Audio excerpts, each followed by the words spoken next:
Good afternoon. Thank you for joining us. This is the Marion City Council work session for Tuesday, August 5th.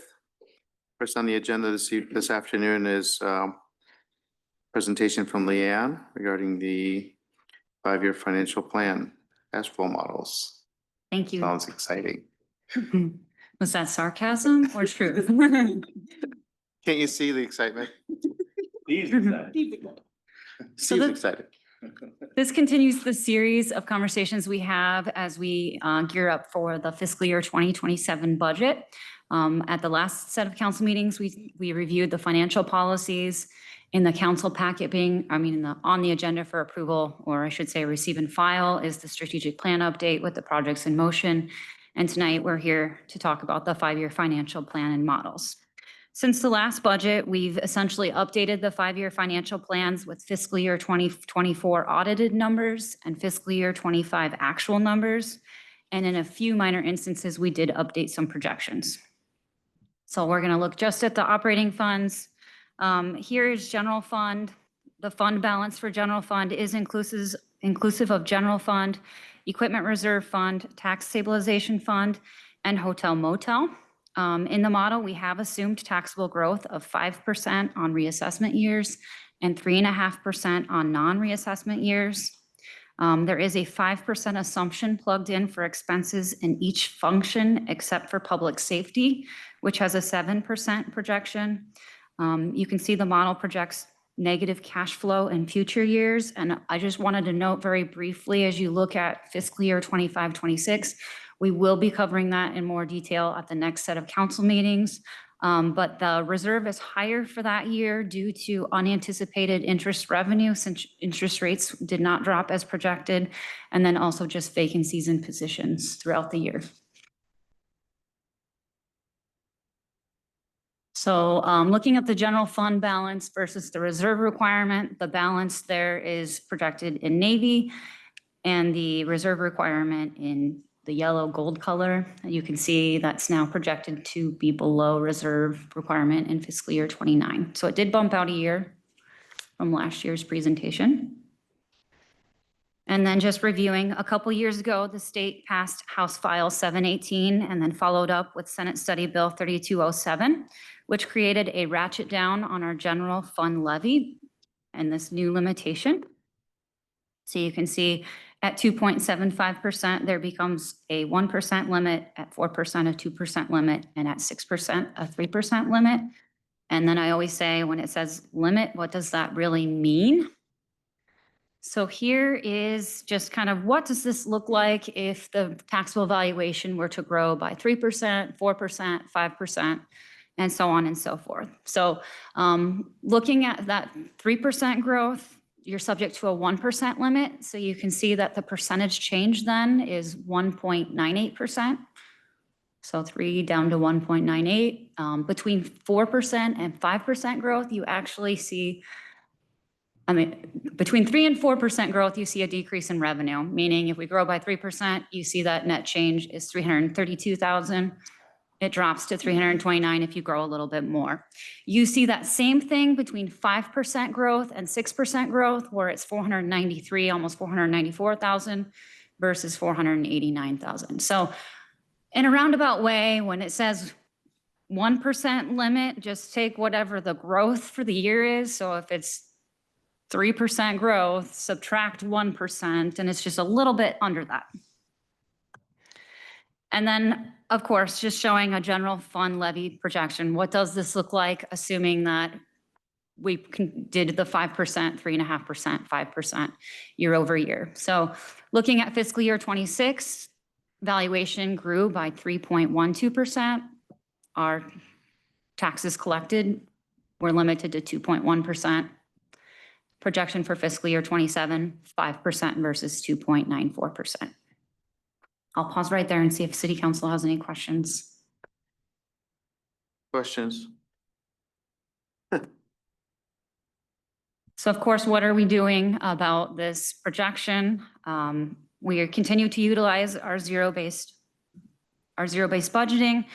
We ongoing reviewing our fines and fees. For example, the planning fees that came before City Council recently, just trying to make sure property taxes are not subsidizing for those services. We continue to evaluate positions when they become vacant, looking at different ways we could be doing services. And then upcoming this year, looking at implementation of some of the things that came out of the cost allocation plan, especially as it relates to the internal service departments like finance, HR, IT, and then also public works. So those shared services. Looking at the road use fund, it's reflective of the road use fund, the replacement fund, the reserve fund, and the sinking fund. The fund balance is projected to hover around 14 million until fiscal year 30, when there's a balloon payment on a facility note. Also important to note that we have a revenue bond on the facility that is currently interest only through fiscal year 31. Just a note for the public, revenues in this fund come from the state and is fixed road use tax. And that's most of the comments I have on road use. Any questions on road use? Sanitary sewer fund is one that's a little bit different. We did change the projection with the recent news that came before City Council regarding the work on the 28E agreement with Cedar Rapids for wastewater treatment and the capital projects for the treatment facility. The treatment charges dropped from $206,000 to $120,000, making the total paid right now about $233,000. The presentation had a proposal of $344,000 in lieu of capital. So the model now has that projection in it until we receive more information.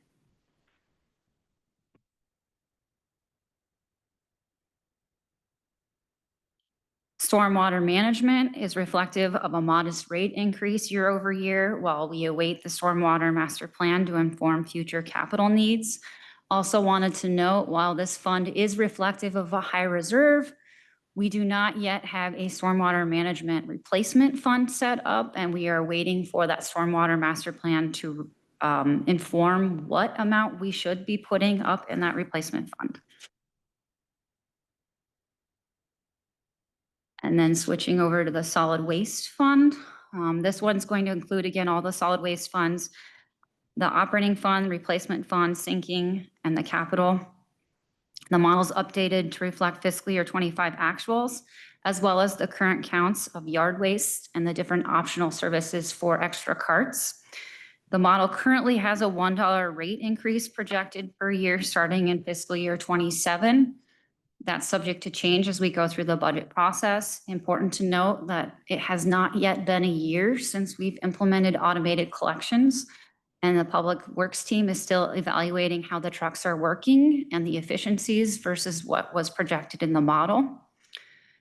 Again, just wanted to note there are debt instruments on this one. There is a balloon in fiscal year 30, and it again is not paying principal on the revenue bond through fiscal year until fiscal year 31.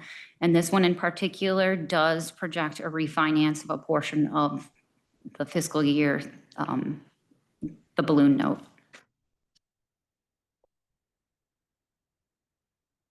So these are just a nice summary of a lot of what I talked about. The big one here again is just looking at the public works reorganization happened last fiscal year.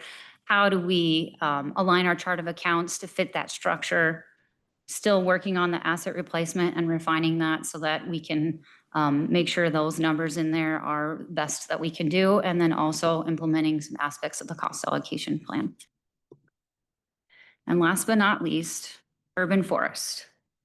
So current active right now with urban forest, and this is the urban forest and urban forest replacement fund. Currently working on the community development block grant for disaster relief, which explains the negative change in fund balance. We are planning to bring to City Council this fall options on the urban reforestation plan, as that is the biggest priority in this fund right now. I know it was presented to them. Help me out there. Do you remember when we presented it? It was a while ago. Last July. And we're digging into the numbers and we'll be bringing options forward this fall. So that's again, explanation of why the reserve is so high. And we'll be reviewing that. And if there's no questions, I will be back at the next. Question. Yep. Go ahead. So jumping back to the general fund, Leanne. So I think first of all, I think we're all appreciative that we do have the capability to do these 5-year projections that we didn't have, 5 years ago. So I think that's very good to have that for planning purposes and at least looking at the what ifs. What if this happens and what is the impact of that? And so you can do a lot of what if games scenarios. So that's good. But at this point in time, since we're about 4 months before the new legislative session is going to start, maybe this is more for Ryan. So at what point in time will we be sharing some of this financial modeling with the appropriate legislatures that we think would want to be aware of the impact of the past property tax legislation? So ironically, I just had a conversation with our lobbyist this morning. So our lobbyist is working on our behalf and is having regular conversations. He will be speaking with Senator Grassley tomorrow, or Mr. Grassley tomorrow, and is in regular communication with some other key legislators in Des Moines. Last year, the mayor and I met with Representative Kaufman, who I think just yesterday was elected as majority leader for the House. So we do have, and we have shared the Marion way with Representative Kaufman as well as other key legislators, and we continue to do that. So when you talk with other city managers, what kind of forecast are they showing? Are they showing similar trends that there's a quantity of forecast that can be shared with the legislatures that is kind of showing the same kind of impact? We have, as part of the conversations we've been having with other municipalities, we've been showing what we have been doing in an effort to try to ask them to compile information along these lines so that it can be shared. Okay. So certainly over the last 2 years, that information has been picking up. I think there is a more concerted effort and a better understanding from those in Des Moines that this has to be a collaborative effort. I think when you look at some of the articles that came out last year in the Gazette when Representative Kaufman and Senator Dawson introduced a legislative proposal, they were quoted as saying, this is an ongoing dialogue, which is something that we have been messaging to them as well as other communities. So we have been working very closely with our peers as I mentioned earlier, our lobbyists and I had a conversation just this morning, and things are starting to pick up in preparation for the upcoming legislative session. Thanks. Anyone else? Oh, sorry, anyone else? Anything else, Leanne? Just that I'll see you next time to cover the fiscal year 26 report. Thank you.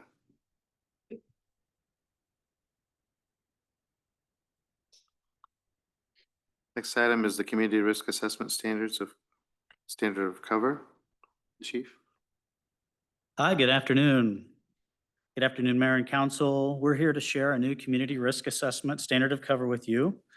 A standards of cover, or SOC for short, is the study of our unique community characteristics and the fire department's ability to respond to emergency events.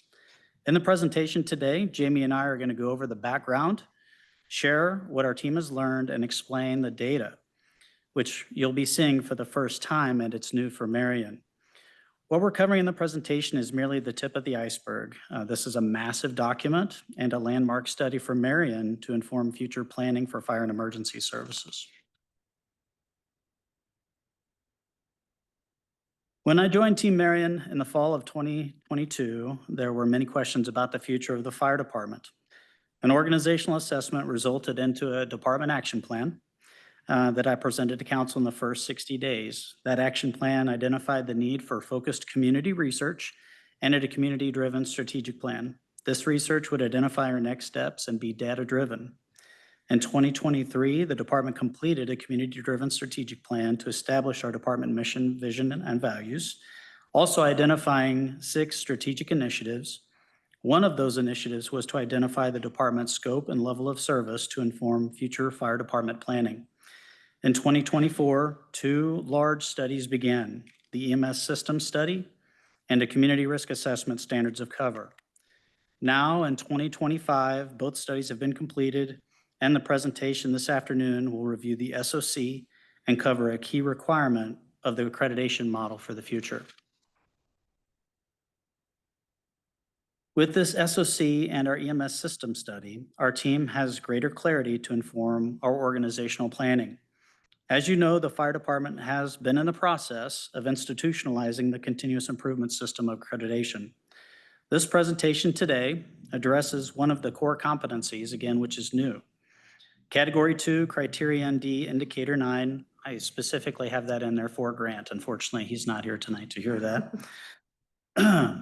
Indicates on at least an annual basis, the agency formally notifies the authority having jurisdiction of any gaps in the current capabilities, capacity, and the level of service provided within its delivery system to mitigate the identified risks within its service area as identified in the CRA SOC. This presentation today will include information about our gaps and capabilities, which is a requirement of all agencies pursuing accreditation.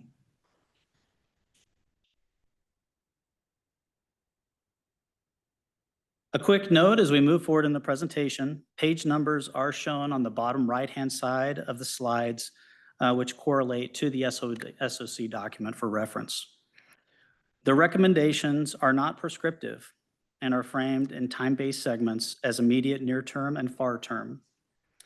Key themes that were gleaned from the SOC. First, efficiency and effectiveness. We need to optimize our resources, positioning to leverage their capabilities and time to most effectively address our community risk. Time matters to outcomes, particularly on critical events such as a sudden cardiac arrest, stroke, heart attack, structure fire, or rescues. This gets into the location of our resources, training competencies, dispatch capabilities, and data sharing with and from our partners. Number 2, response performance and reliability. We have areas in our community that we cannot reach within our response time benchmarks, and also areas where call frequency is influencing the performance reliability of first due fire trucks. While considering the future growth of Marion and information in the new comprehensive plan, we will be planning towards addressing these gaps in the future. Number 3, bolstering community risk reduction. With the new SOC, we now have new data to tailor our prevention programs and help prevent and/or minimize the impact of future emergency events.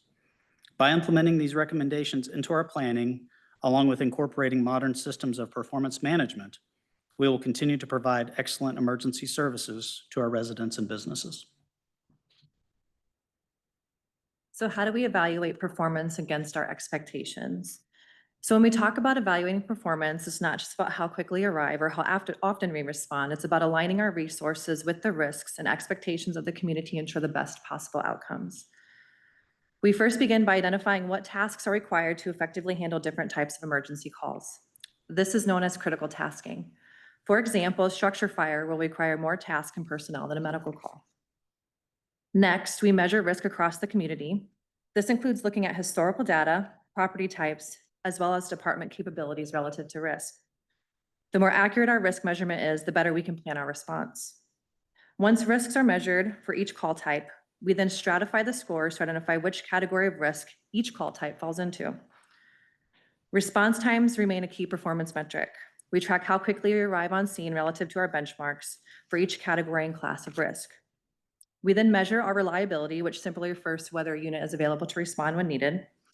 And then lastly, we consider the location of our vulnerable populations in relation to those capabilities. So critical tasking, again, is identifying what tasks are required to effectively handle different types of emergency calls. The Marion Fire Department has 51 distinct emergent call types that they respond to. This exercise is looking at each of those 51 call types and identifying what tasks would need to be completed to mitigate the incident. To complete this, the department data team partnered with program managers over EMS, fire, hazmat, and technical rescue.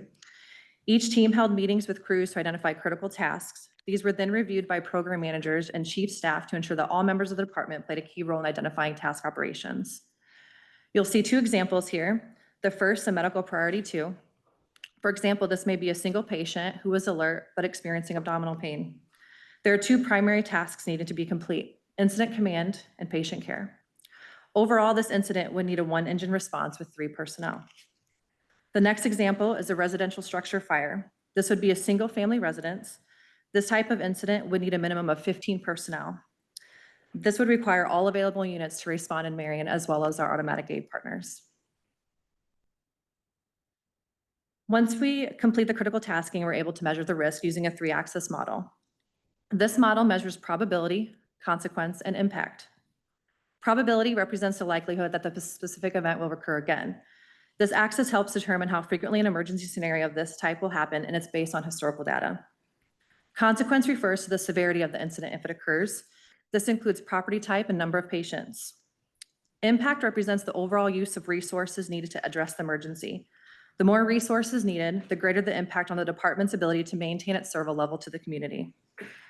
Each axis is given a number from 2 to 10. 2 represents lower risk and 10 represents higher risk. The values of each axis will result in a total score that shows the overall risk of the event. The chart here illustrates how each axis was scored. For example, if we look at probability, we can see a score of 2 indicates that the event occurred yearly or quarterly, whereas a score of 10 indicates that the event occurs multiple times a day. So going back to that example of that medical priority 2, a single patient who is alert with abdominal pain, we can see that the probability of occurrence based on historical data is daily, resulting in a score of 10. With this incident being a single patient, the consequence to the community is a 2. And since this particular call type would only necessitate 1 unit to respond, the impact to the community and the fire department resources is also minimal at a 2. The Heron's formula, we're getting into math now. The Heron's formula is then used to represent the relationship between the 3 by calculating the area of that triangle. This is then used to quantify the risk in a numerical form, which will allow us then to stratify the scores. So you can see here the risk was calculated at a 20.199901. Although the probability is high for this type of call, the overall risk remains low due to the small scale of the incident. A smaller triangular footprint will correspond to a lower risk, while a larger triangular footprint corresponds to a higher risk. Going back to that residential structure fire, you can see here that the risk score is much greater, as well as the size of the triangle. Therefore, this particular call type, once stratified, is considered a high-risk fire call. After conducting our critical tasking and risk assessment of those 51 critical call types, we applied a stratification process to the resulting scores. This means we categorize the risk of all calls within the classes of fire suppression, EMS, hazmat, and technical rescue. The purpose of stratification is to better understand the relative level of risk within each service class rather than across all of them, because a high-risk fire call is completely different than a high-risk EMS call. So based on the stratification, we identified 5 distinct risk categories: low, moderate, high, maximum, and then fire also has an extraordinary. So again, going back to the single patient who was alert with abdominal pain, the score of this type of call was stratified as a low-risk EMS call, whereas the residential structure fire was stratified as a high-risk fire call. By categorizing the risk, we can ensure our prevention, preparedness, and response strategies are targeted and proportionate to those challenges. So now that we have categorized our risk, we can analyze response times across 3 key areas. So total response time, which is made up of 3 units of measure: alarm handling, turnout, and travel time. Distribution will evaluate the performance of the first arriving engine, whereas concentration will focus on the performance of the effective response force, which includes all necessary personnel needed to mitigate an incident. So if we go back to that residential structure fire, we had critical tasks in need of 15 personnel, which means the response time, the clock, would not stop until the minimum of 15 personnel were on scene. In this case, it would be 3 engines and a battalion from Marion Fire and 2 engines from Cedar Rapids.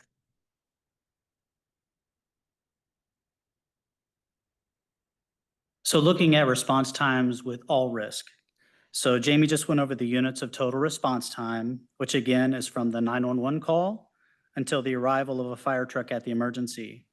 This table includes all emergency incidents across all categories and classes of risk from 2023 through June of 2025.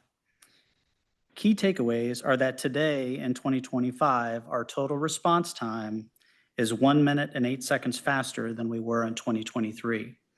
This is due to incorporating technology solutions such as station alerting software, automatic vehicle location for the closest unit response, in addition to implementing performance monitoring and improved reporting systems.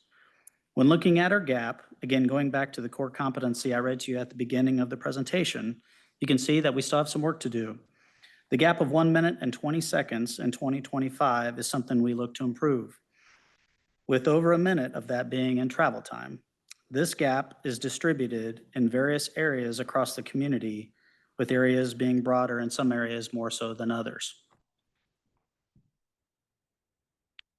So when analyzing response times, we do look at a breakdown of emergent needs versus non-emergent needs. So last year, approximately 68% of calls to Marion Fire were considered emergent, meaning all apparatus are responding with lights and sirens, whereas approximately 32% were considered non-emergent.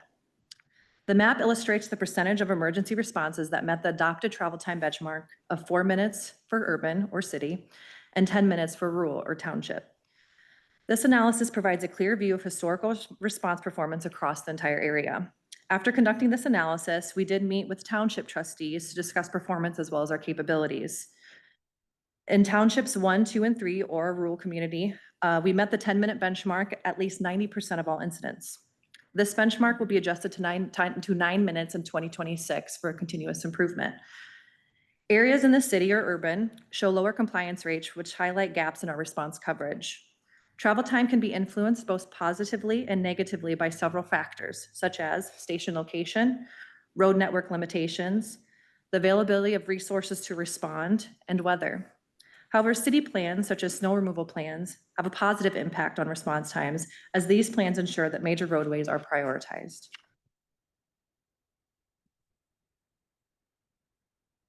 When we look at availability of resources or reliability, we are addressing how often a unit is available to respond to a call. For example, once a unit is in service 10% of the time, it is no longer reliable to the community at the 90th percentile.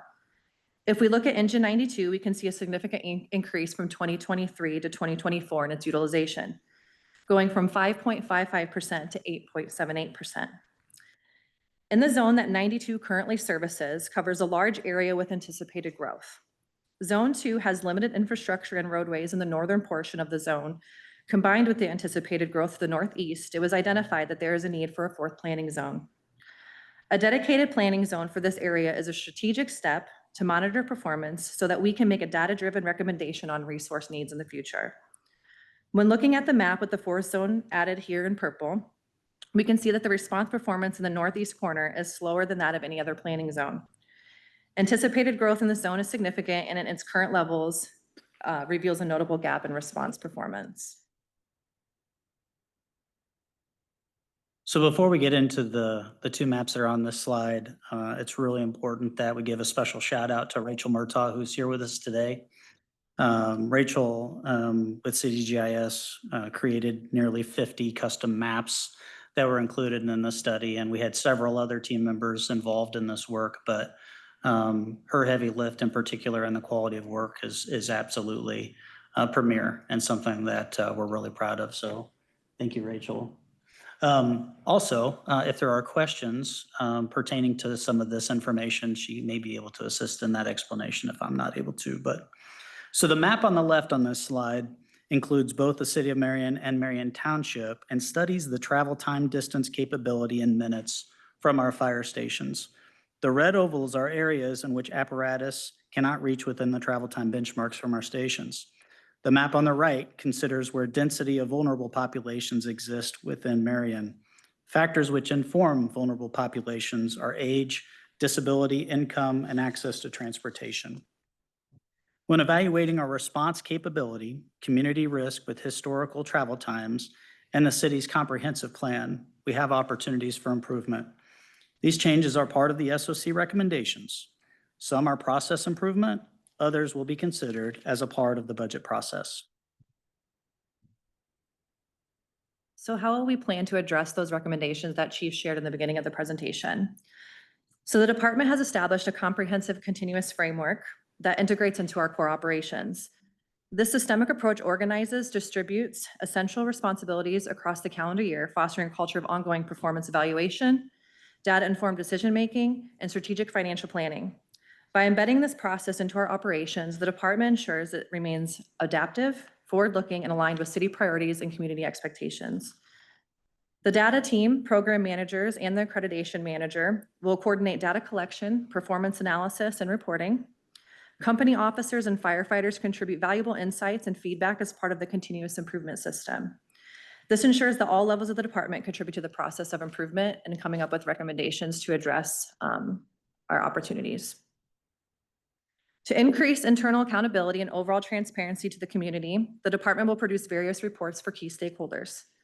The annual compliance report to the Commission on Fire Accreditation ensures that the department is demonstrating compliance with core competencies, evaluating gaps, and executing on recommendations, fostering continuous improvement within the department.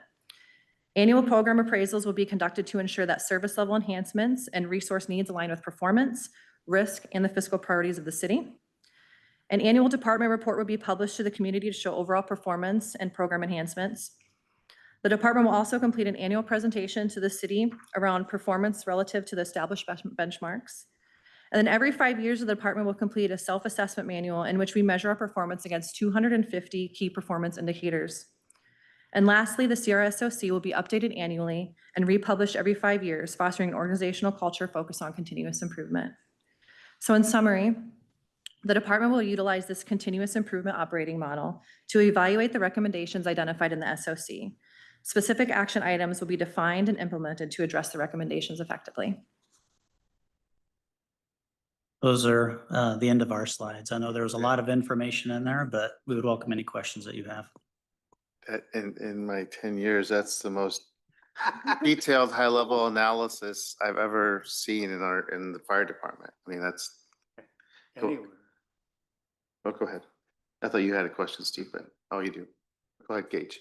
Yeah, first just want to say thank you both and thank you, Rachel, and everyone else involved for their work on this. I think one of the first times we ever met Chief, when I was still a reporter, me, you, and Rachel were talking about the social vulnerability index at the fire station, and which was kind of a tease for this to come one day.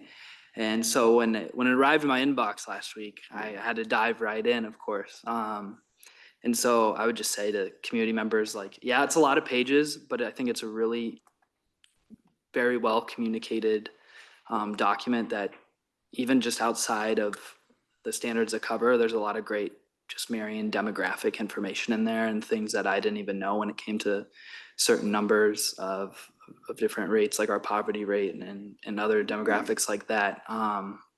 My question for you guys was kind of mentioned at the end, but for those recommendations or objectives from the report, when do those action steps to achieve those objectives come about? Some of them that are big apples on the tree, so to speak, we'll dig into right away if there's no fiscal impact, if it's purely process improvement. Things like, looking at our training, we know that there's some opportunities there to, particularly with the new training facility coming online, we'll be able to program elements in there that will help support our standards of cover. Other things that have a fiscal impact will be brought in as a part of the budgetary process for consideration. And that's why the recommendations are written in the way that they are. They aren't prescriptive. Ultimately, those decisions need to be weighed, with other things in the community as we move forward together. And then my last question for you, do the objectives within this report, do those then tie directly to the objectives of accreditation and then reaccreditation? Would they be the exact same? And then do you have to maintain like the objectives set out for the reaccreditation one day? Yeah, I'm gonna dive into the weeds real quick, but I promise I'll come right back. Sorry, everyone. So this is my jam, Gage. All right. You open the door. So the SOC itself, there's 11 categories within the accreditation model. Those 11 categories exist for all 250 performance indicators. A large amount of those are in category 2, which is assessment and planning. The SOC specifically addresses all criterion within category 2. So all of our writing and our self-assessment will leverage this document as exhibits to support our efforts towards assessment and planning for the future. So when we complete that assessment and the site team comes next year, they'll come on site to verify and validate what we've written as credible relative to presentations like this, other exhibits, connecting with our partners as a part of Team Marion. But yes, the updates and the performance maintenance that's on this slide is all a part of that system of continuous organizational improvement. Great, thank you for that. Steve? Well, Chief, I'm going to say, first statement is you were not kidding when 3 years ago you said you wanted to develop a data-driven fire department. You've clearly done that in a manner that we've not seen in a very, very long time.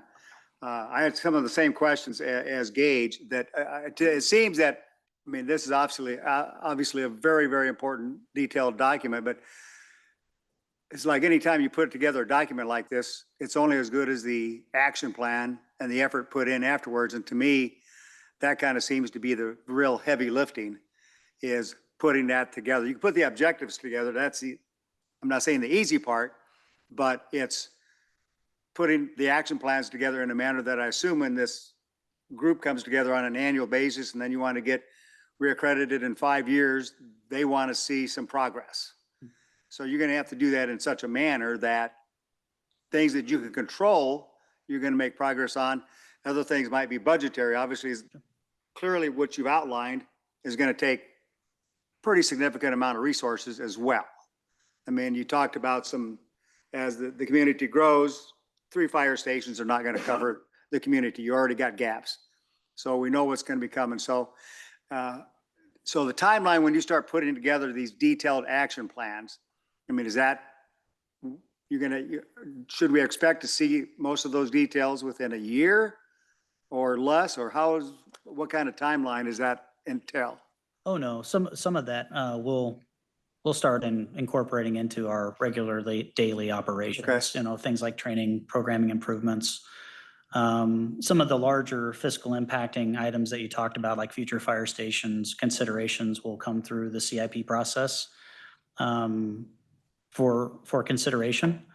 But I think to go with that, when we bring the project sheets as a part of those proposals, there'll be a different amount of data behind it to be considered as a part of those proposals. So that's the intention of this, is to inform that organizational evolution. But I want to get to something I think that was in a question that you had. You had talked about in 5 years showing progress. So the Commission on Fire Accreditation International is not a standard setting entity. They don't come and say that your response times have to be X.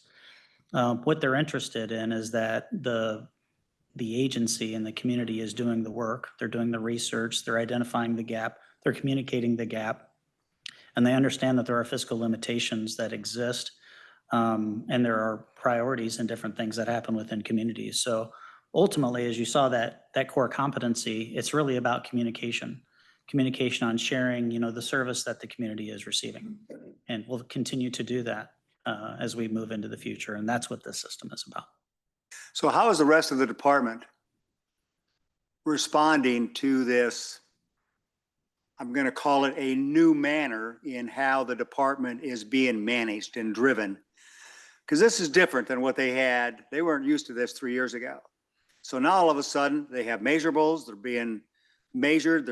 Everything they do is now in data somewhere in some shape or form. So how are they responding to that? Because that's a totally different set of circumstances than they were used to 3 years ago. Well, if our data team members were here, I think they would all have a really intriguing answer for you. So we have members at every layer of our organization that's a part of our data team that's involved in collecting, the quality control, quality review process of our data. And there's a lot of interest in it. We've done presentations over the last several days with each one of the shifts on this document. And in every one of those presentations, there's been great questions that have come up. Questions on, what are the key things that I can do, to help with this. But this was all rooted, again, when we go back to that 2022 action plan, Right, and our community-driven strategic plan, in which all of our department members at various levels were a part of. But using this as an operating model, it's really important. Yes, we've set a goal of becoming an accredited organization, but, as we've exposed this model, this system of continuous organizational improvement is really a business model. It's a business model within the organization to evaluate everything that we do, to challenge everything that we do, and to see where there may be opportunities for improvement. Thanks, Chief. Anyone else? Okay, thanks everyone for your great work. Next item is the Central Plaza update on the operational plan for the ice loop.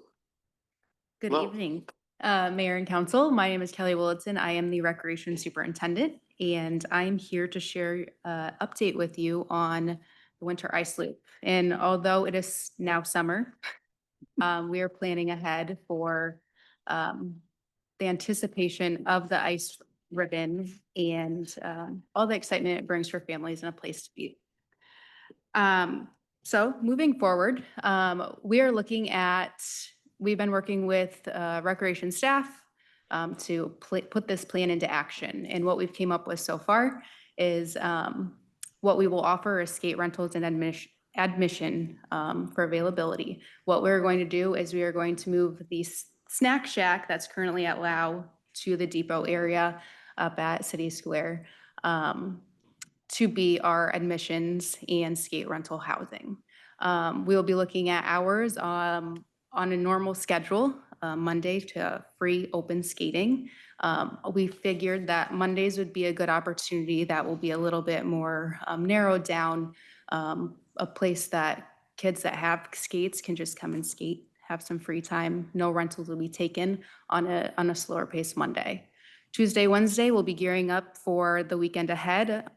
Thursday through Sunday will be event operations. So what that includes is going to be your skate rental, your admissions, a warming house, and concessions. Holidays, programs, and special events, those hours will be to be determined. We know Christmas in the Park is a huge event, and so we will be working with Uptown and the Chamber to move that forward. So what does that mean? That means we are looking at opening on Saturday, November 29th, which includes Small Business Saturday. So that will be the opportunity when we already have a lot of things happening uptown and to just add a little bit more to that. Again, full operations will be those concessions, prepackaged items. We'll have rec staff maintaining that. Skate rentals, where we will focus on affordability. And a warming house so that on those cold winter days, we have a place that families can go and just enjoy the ambiance. So a timeline for you. As we keep progressing, we have been working hard on this to make sure the first year is what we want it to be. You'll see here on the timeline, September through February. That's what we anticipate our season to be, knowing that March kind of gets people ready for spring again. So in September, we'll be looking at reviewing job descriptions. These are positions that have been approved in budgeting for this year, which will include ice loop leads, ice loop attendant, and ice loop maintenance staff. We will also be reviewing and approving fees for the ice loop in October, which will include admission fees, skate rental fees, and then also what we are offering in concessions.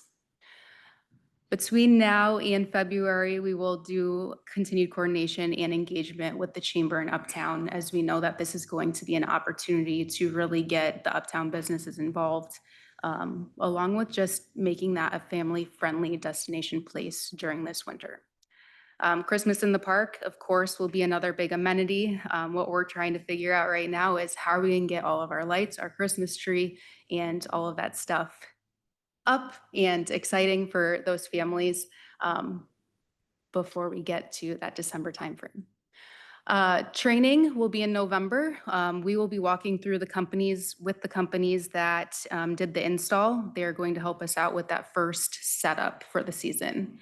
Same with Zamboni, and to make sure staff understand how to utilize it, how to run it. Right now, we're looking at running the Zamboni every 45 minutes during an active operation.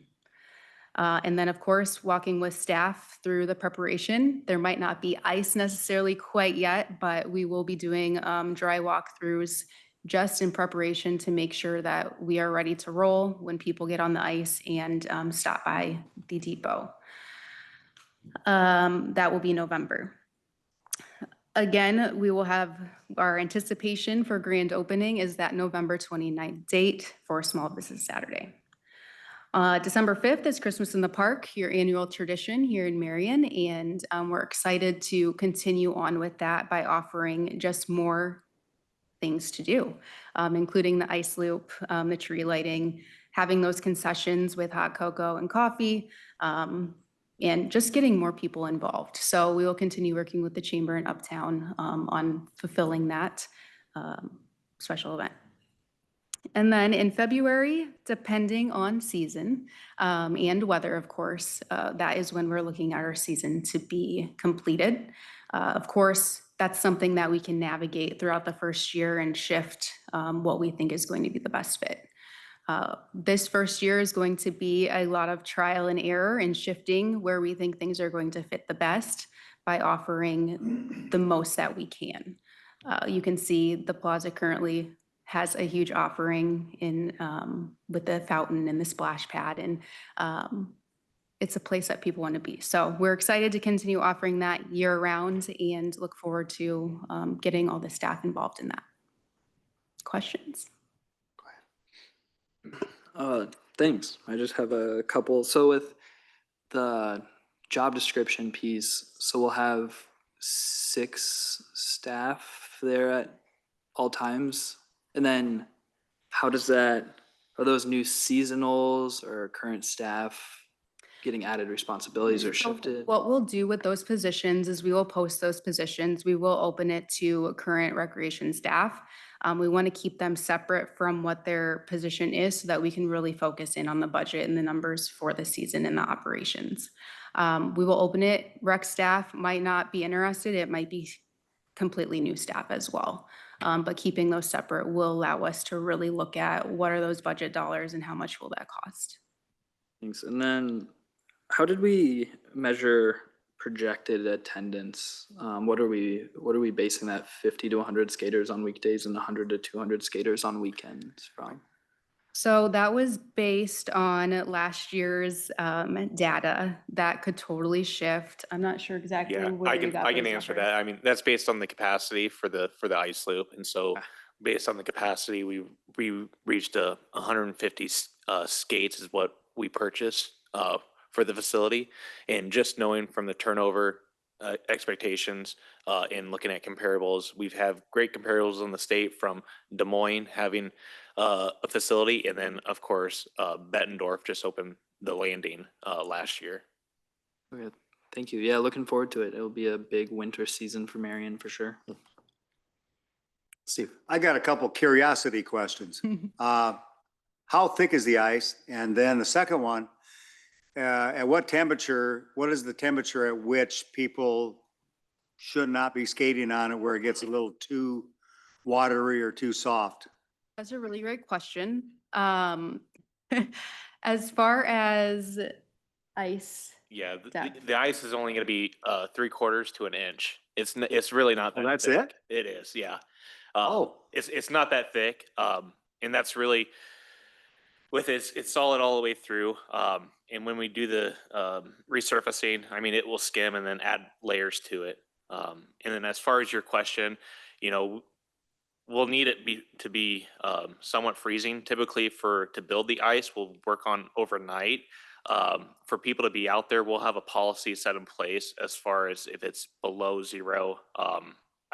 I'll have to look at that back at our operations plan, but we have some guidance that we took from Des Moines and also Bettendorf on kind of weather permitting. So if it's too cold, obviously we don't want people out there. So are you going to have some signage available somewhere at each end of that trail that says, somebody wants to skate in the morning, the mornings are free time for everybody. and say it hits 50 degrees, are you going to have a sign there if that's too warm I- to say no skating? I believe our rec staff was looking at a flag system, much like what you see on the beach, where we'll have green flags for a go, red Okay. flags for a no-go. Oh, like beach systems do? Yeah. Okay. We will also utilize like social media pages and also designate a website, like a page on the website to keep Okay. information up to date. Because that will be probably one of the biggest questions we have is, are you open today? How is this going to work? Like I had mentioned, it's going to be a lot of trial and error for this first go around. Luckily, we have the companies coming to help us prepare for that first one. But once they leave, it's really going to be figuring out, okay, maintenance staff, is 45 minutes accurate enough to make sure we keep resurfacing that? Do we need to do it more often? Can we spread that out? The rec staff that are hired as well will be great for monitors. That's one of their aspects that they'll be focusing on is seeing how many skaters are on there, how is the ice conditions, and then that way we can continue to implement and make changes after the first year. Well, Gage says he's looking forward to it. I'm not, because that means winter's arrived.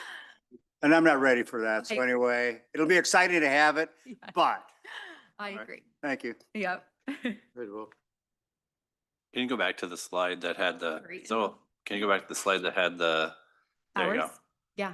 So the Thursday through Sunday before 5, before noon, it's just open skate and So- anyone can do it for, okay. Monday will be the only day that it will be really open skate. That's a great, actually. Now I know what you're talking about. So on Park those earlier days and times, that is something that we will have to evaluate on after seeing how Mondays operate, how often. I know we will have full-time staff on hand, but if we can, absolutely. We want it to be a place that gets used. Thursday, those times that are listed are going to be our main operations. And so we'll look in and see how that free skate happens and works out.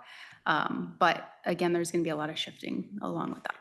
Yeah, and from a passive standpoint, if people just want to show up, we're not gonna, they can skate on it from a passive standpoint, so. Other than it's just- Tuesdays and Wednesdays. It's just the conditions will be what they are, so Right. if there's Yeah. maintenance, that's where we're gonna be closing it down for maintenance. Right. Mhm. Okay.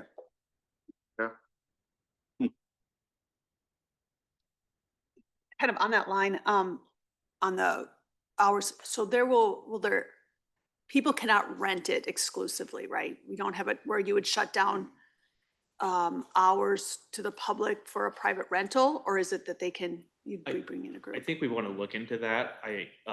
Not knowing the full scale or how busy, we really truly believe this is going to be something that's going to be really popular and utilized. So we really want to explore those rental opportunities, and also work with some of the businesses on what that could look like too.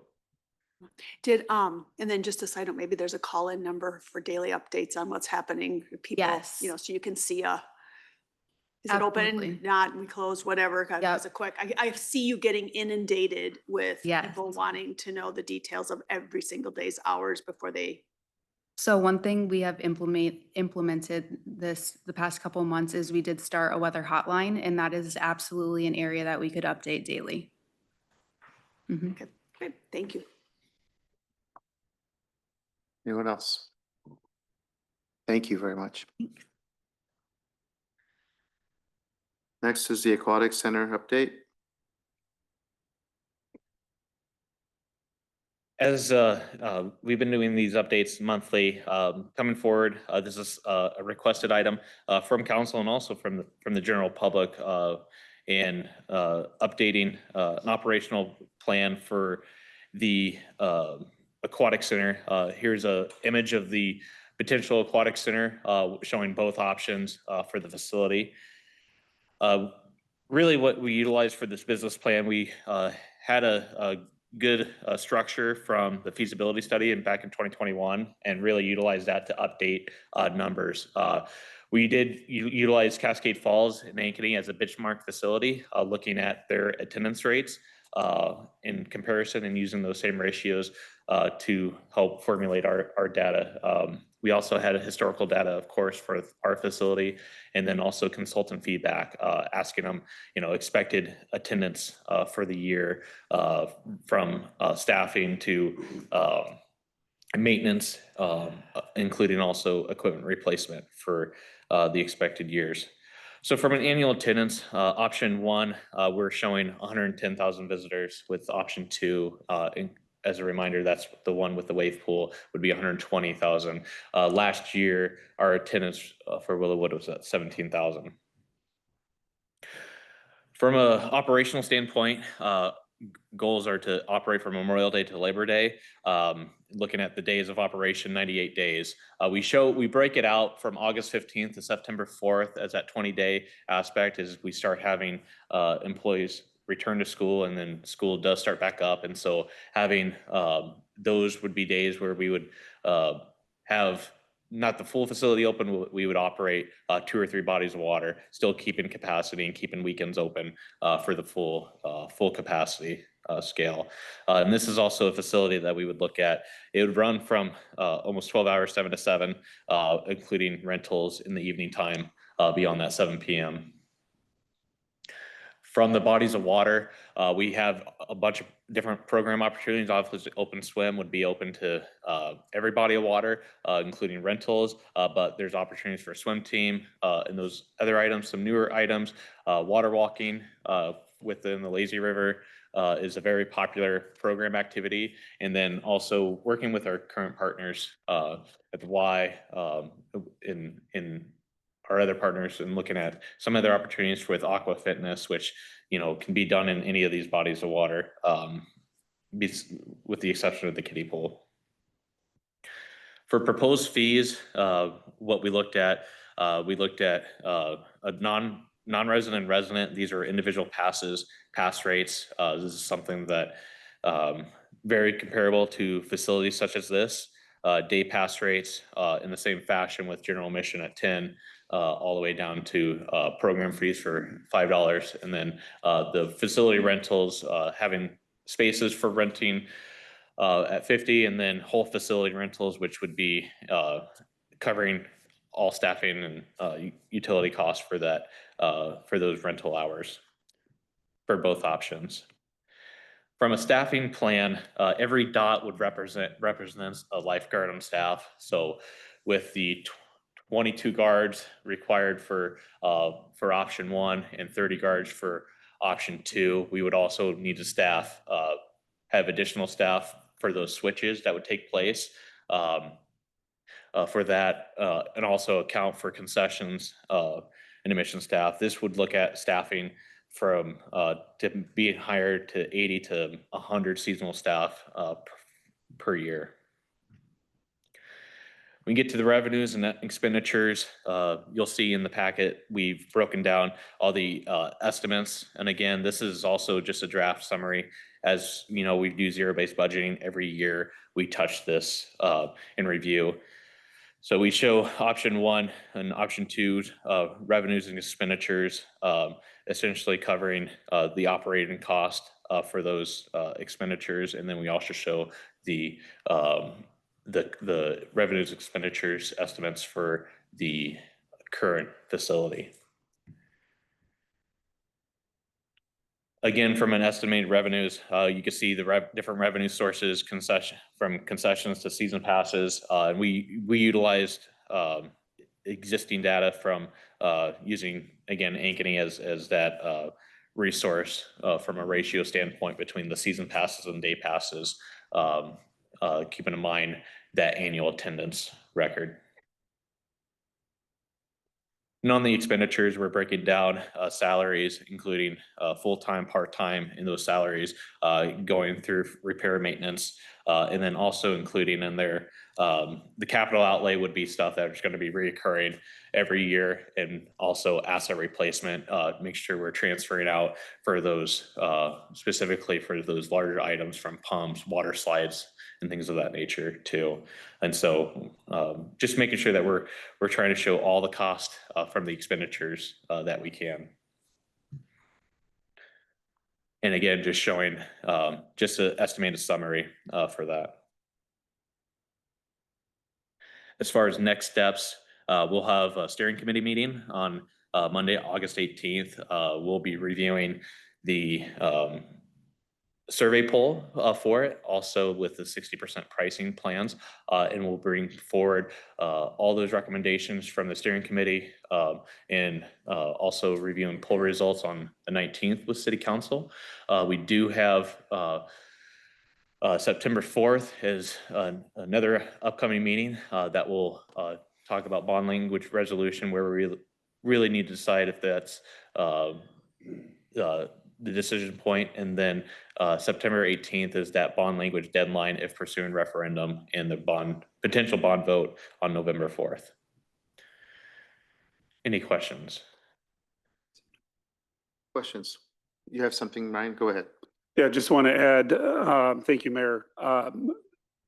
On the next steps, there is a work session scheduled for September 2nd for council, so that there would be follow-up discussion on it. So the 19th, you would receive the presentation, the recommendation, but this on September 2nd would be another work session to get the formal direction for September 4th. So it's not on there, but it's an important point for council. So we'd have time. Yes. We'd have time between the presentation of the information and a little time to, and a decision. That's correct. Think about it and- The deadline for the bond language to the county is the bookend that we're looking for. And the September 18th, that is the second business meeting of the council. So we just wouldn't have time. Okay. Anyone else? Go ahead, Steve. Yeah. Yeah, I got a few questions, Seth. First of all, in looking at the options, is there going to be a family plan option? I see you got season passes for individuals. Everybody's accustomed to having a family plan rate for the current pool. Is there going to be one available for this? There can be, and obviously all those decisions would come to council. When I was doing the modeling, I was modeling the best I could with off of Cascade Falls and Ankeny, and all the Des Moines metro areas been moving to more of an individual model. And the basis of it is just there's a lot of non-traditional families at this time, and so there's it's just been more of an inclusive effort that they've been making to go more individual. And so then it gives families opportunities if they want to just bring three, have 3 members instead of 4 to sign up. There's also, I will say that every pool is different. There's some that offer 4 or offer family membership to a certain point. Some offer individual and then offer discounts after 3. And so there's definitely different ways you can dice it. But for this purpose, using them as a benchmark, we were showing the individual memberships. One thing jumps out at me, and that's related to the wave pool option. Yeah. 3 factors. One is it's obviously going to result in a higher bond cost. 2, it requires 10 more employees total. And 3, if I look at your numbers, your income statement numbers, net, without the wave pool, the numbers are $150,000 better. Yeah. So I'm saying 3 factors jump out to me that basically would question whether we really want a wave pool. So those 3 things jump out at me that in order to control things, I mean, how much of a challenge is it going to be to hire 40 employees for the pool? Do you have challenges now filling positions? We don't have a challenge now. We hire about 41 staff for the pool. For the pool today, you do? For the pool today. Okay. And so yes, we'll be doubling the efforts. We did project an increase in wages for this facility because we know of that. And so that's what I was anticipating, that we would have a probably a higher recruiting effort for it. Yeah. But we currently don't face challenges. And that's something that's been a huge plus with our facility is we do have staff that love to return, love to work for us. And it's just been a good environment for them. And are those projected wages you're using competitive with Cedar Rapids pools? They are, yeah. Right now, we are $1 under them. This would be right out. Okay, thank you.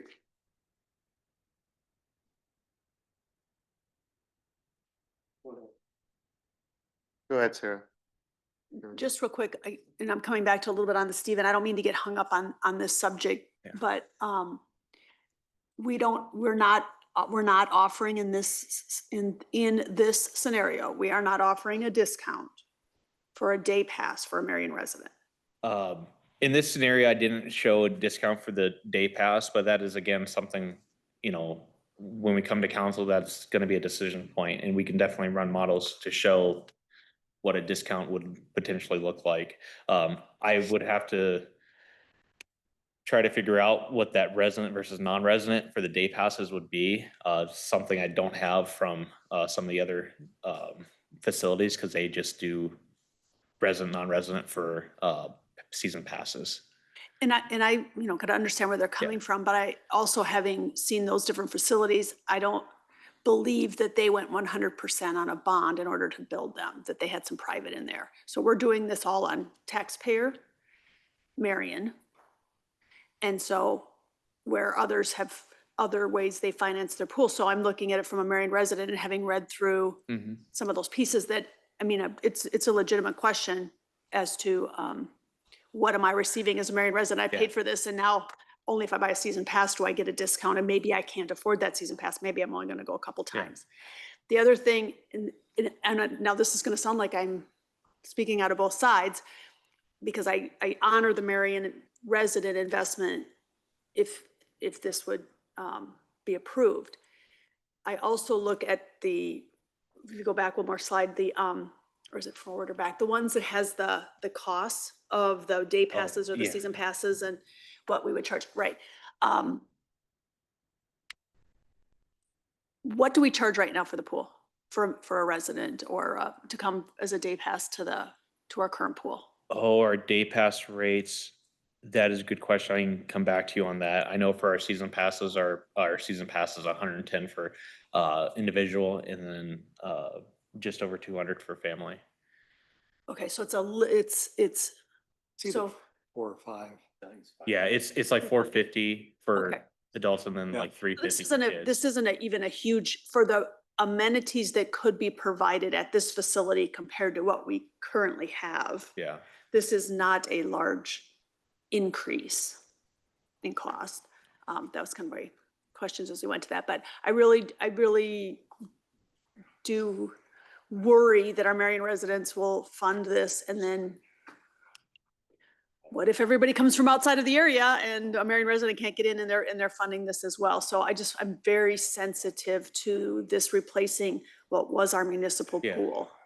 And that's So- something we can do with the fees. If we do wanted to do discounted for emissions, we talk about economics all the time from a supply and demand, where if we want it to be more filled with residents, then we lower the price for residents and increase the price for non-residents. And so that's something we can work through. Again, we're going off of projections, so.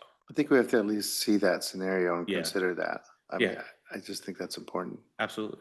Just from the many comments that came through on the survey that seemed to creep into the conversation quite a bit on the cost. And I know it's still being worked through, but it is a big part of the vote. Okay, I think that's it for now, since we've got a couple more to talk about. I mean, Yeah, I'll just echo, I echo Sarah's comment, is that I think a lot of people I have talked to that live in Marion, since they're already paying for it once through property taxes, anticipate that a resident rate will be different than non-resident. I know there's aspects on how you monitor and control all that, but people I've talked to are kind of anticipating that. And again, when they did the survey, that information was not in there. And to me, that was one other very important piece that was not available at that time, but is now very important on how that is handled as this continues to proceed forward, I think that will impact, if this is on the referendum in November, I think that aspect will affect some of the voters' decisions. And just from a clarity standpoint, I'm hearing too, just from a resident, non-resident rate, that they would like to see that from the day passes too. Side. Okay. Absolutely. What else? Anything else, Seth? I have nothing else. Thank you very much. Okay, next two items are Nicole.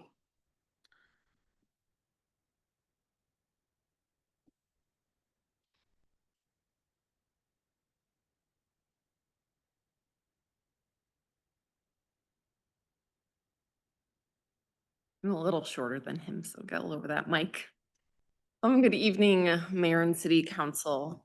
So in front of us here today, staff is seeking direction regarding Mr. Peterson's request to use city-owned property at 637 16th Street.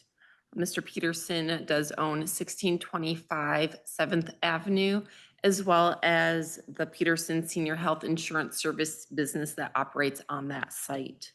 He was here back on July 1st. He brought his request forward to council at that time, seeking the use of the city property for parking. He did mention that he would be willing to pave a portion of the city-owned property for parking for his clients and for his staff. He expressed that during his business's busy season, which is October through December, parking becomes very limited on his site. After Mr. Peterson came to council, staff did meet with him in his office. We kind of discussed how many parking spaces he's needing to meet his needs. So the blue outlined area there on that aerial is roughly the idea of the paved portion of gaining about 12 additional parking spaces than what he has today. He did mention that his staff, they do utilize that kind of paved area of the city lot currently. Sometimes he is parking in kind of that gravel portion as well, right south of his property, just to allow for his office staff or for his clients to be using the parking spaces near the entrance of his building. During this conversation with him as well, he did bring up the potential construction of a deck off the southern portion of his building. He does have 5 feet from the edge of his building to the property line. That rendering on the screen there does show kind of that deck coming off that southern portion. The area outlined in yellow is a 5 by 20 foot deck portion. So the deck in total would be 10 feet out from the building by 20 feet wide, plus stairs accessing the ground level from that deck surface. So onto the city property, it would be about that 5 foot area by 20 feet with stairs. So he is wanting that to be included with his request for that paved parking as well. Staff brought this back. We talked with internally and with CARE to go over the different options that we could provide. So there were 4 options that we considered. One is drafting an agreement to allow for both the paved area and for the construction of this deck. The other 2 options, option 2 would just be for the paved area. Option 3 is the reverse of that, just for the deck. That does not then solve his concerns on limited parking. And then option 4 would be to not draft an agreement at this time. So staff is recommending that we move forward with drafting an agreement for option 2, which is just for that paved portion. That does go back to his concerns with limited parking, especially during his busy time of October through December.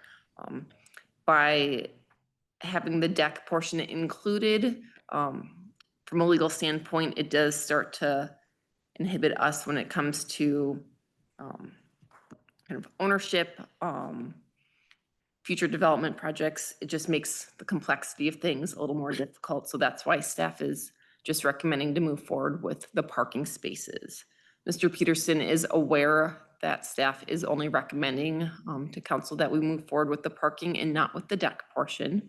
but we are looking for direction from you on how you would like us to move forward with drafting an agreement with him. Just so I'm clear, he wants to build the deck on city property? Yes, half of it would be on city property, correct? Okay, well, I would never support that. Okay, we'll come back to me later, but go ahead. Yeah, so a couple months ago, I met with Mr. Peterson.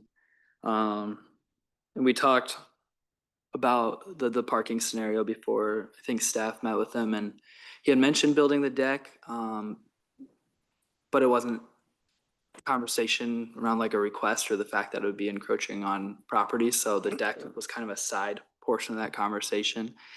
But when we had talked, what I kind of thought up, and I'm in the same boat as the mayor. If it encroaches on city property, with the deck, that's a whole separate issue. And I don't even think it's fair to consider both at the same time regardless. But when it comes to the parking, after talking with Mr. Peterson, you know, me and him, when we chatted, you know, the idea that we talked about together, and I had mentioned I'm only one of a 7-member council, and we'd have to figure out what's allowed and what's not allowed. But he had agreed to paying for the paving of the expanded parking lot at his own cost. He agreed to prepaying the estimated cost of the future tear out, including an inflation buffer. He agreed to maintain the entire parcel during the span of time the parking lot's in his use.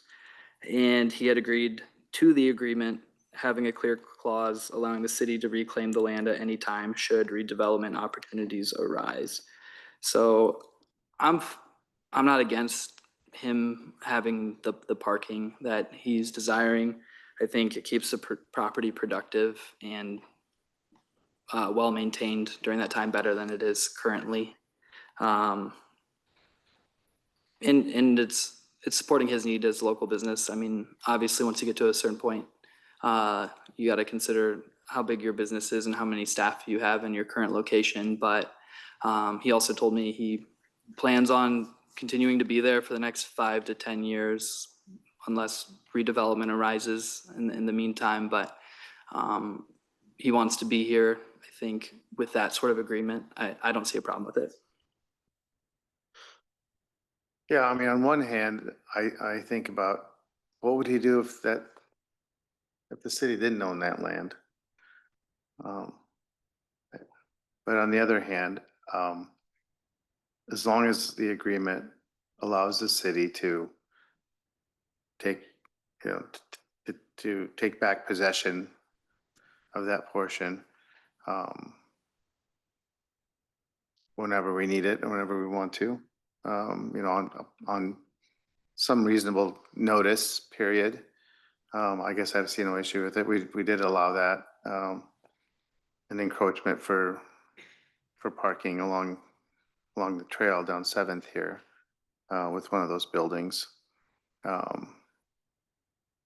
But I would absolutely, you know, retain the right of the city to take back possession when we need it, when development need arises, or it needs to be part of a development agreement or something like that. Go ahead, Steve. Yeah, I'm well engaged. I'm okay with just the concrete only. But another curious question, is that an architect's rendering of what he's going to do with his building?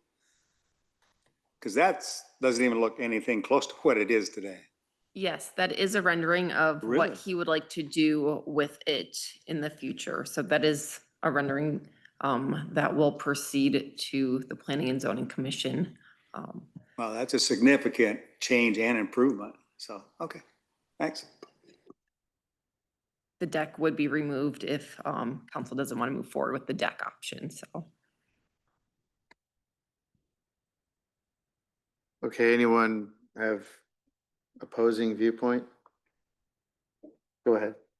I don't have a opposing viewpoint, but just out of curiosity, with the redevelopment along there, I mean, just that's not the space between 6th and his property. That's not a lot of space to redevelop, but obviously if around the roundabout, that parcel gets redeveloped and somehow, I don't know if I don't know. I don't know how it's gonna redevelop. Is there any thought of potentially selling it to him? And then he could rebuild the building, add onto that building and add a deck and parking and make it look nice along Sixth Avenue right there. I don't know if there's any thoughts of how that corner is gonna get redeveloped in the future. I don't know if Ob- he would have a willingness to, sorry, I don't know if he would have a willingness to buy. That never came up on his end. No, So would it be leased or was it just free use? As long as he improves it and takes care of it? Yeah, what we were looking at is a revocable license. So it's not, and Kara can correct me, but it's not necessarily a lease. There wouldn't be any payment by him for the use of that, as we have around other parts of Marion. He would be responsible for paying for paving it, maintenance, those items. And then, yes, there would be a time period of where he could either terminate that agreement or the city could. Did we consider a lease? What's the reasoning for not? Your Honor. Yeah. I believe we wanted to not create a property interest. So if we do the license, it's an agreement for the use of the property, but there's no actual interest in the property itself. So we would be able to revoke that license at any time, whereas if there was a lease, we'd have to go through the normal lease provisions. But the lease could say that we could revoke it and we could terminate the lease at any time, I think. Well, I'd maybe consider that and see what staff thinks, but.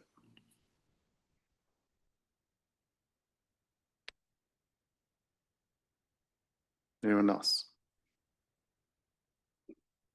I'll just echo, I never thought about selling the property, but if that is, we haven't proposed that idea or concept to him. But if he's going to improve the property to that extent, that he's going to invest quite a bit of money to do that, he may be wanting to consider controlling that. I would, Yeah. we're getting into real estate Understand. transactions, so if this is something council wants us to explore, I'd recommend that we do a closed session at a future meeting. can I ask too? Agreed.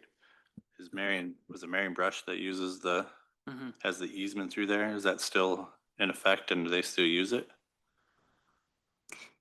Technically, the lease did lapse, but we've reached out to see if they would like to continue to have that use because the issue that led to the necessity for the lease has not been eliminated. The issue still exists. So I believe we've reached out but have not had a response yet.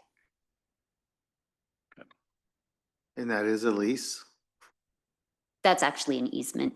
an easement? Mhm.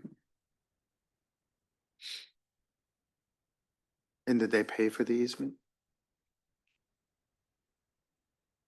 I can check on that, Your Honor. Okay. I don't recall.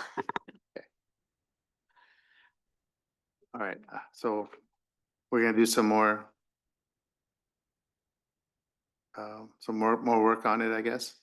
Is that the consensus? Or, Yeah, we can look into different options for a lease versus the license, and Sure. that would only involve the paving portion, not the deck.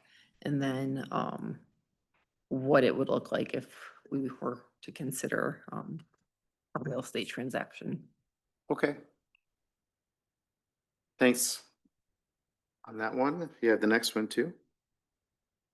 So I've got Charlie Cowell here again with RDG. We You have an have been apartment in working- Marion? We've been working with Charlie in some additional research topics that council asked us to look into. Some of those regarding those nonconformities and the length of time, and then housing and design variety. So I will let Charlie kind of take over. Thank you, Nicole. Mayor and council, good to see you again. I'm sure there'll be tag team some comments as we move along here, but high level, wanted to provide some research over discussion items that have come up through the course of these design standard updates that we've been going through in phases and approving with you and approaching the end here with the sign code that you'll be looking, and gas stations that you'll be looking at on Thursday. But a couple items that we want to talk about here that had come up was looking more detailed at how Marion addresses non-conforming uses in buildings and getting those to conform over time. And then also zoning that can help encourage more variety in housing design. And we just want to talk a little bit on clarity of what that means and how we should move forward. The first one, looking at non-conforming uses and buildings, the request was to take a look at Marion's code and evaluate whether shorter periods for compliance with existing adopted regulations is feasible or desirable to amend. After looking around at what other cities in Iowa do and just general situational situations that non-conforming buildings and uses might be in, we are suggesting keeping your current language, which is that non-conforming buildings or uses must be vacant for 180 days before compliance with the most recent ordinances. So a little bit of background on how we came to that recommendation. Here's a little comparison of a handful of comparison cities that we looked at. Basically, in summary, Marion is at the lower end as far as length of time and improvement value from damage that is required for compliance with existing codes. So how this reads in the first column is the number of days that a non-conforming use or building would have to be vacant or abandoned before compliance with the code. You can see Marion there at 180 days, Johnston being similar, and then the other communities we look at actually are a year before they trigger that compliance. Regarding damage, so if a property is damaged or they propose a renovation that would be on a non-conforming building, in Marion, it'd have to be greater than 50% of the assessed value before that would trigger full compliance with whatever zoning codes are in place. And you can see there that's pretty standard across the board. Actually, some cities, Dubuque and Cedar Rapids in particular, go a little bit higher, so they have a little bit more leeway on the repair value and full compliance required in these situations. Looking a little closer, we did some scenario analysis looking at if we did drop the number of days or the repair percentage, what would be some benefits and drawbacks. Of course, you would align with the zoning goals faster, encourage the uses you want to see.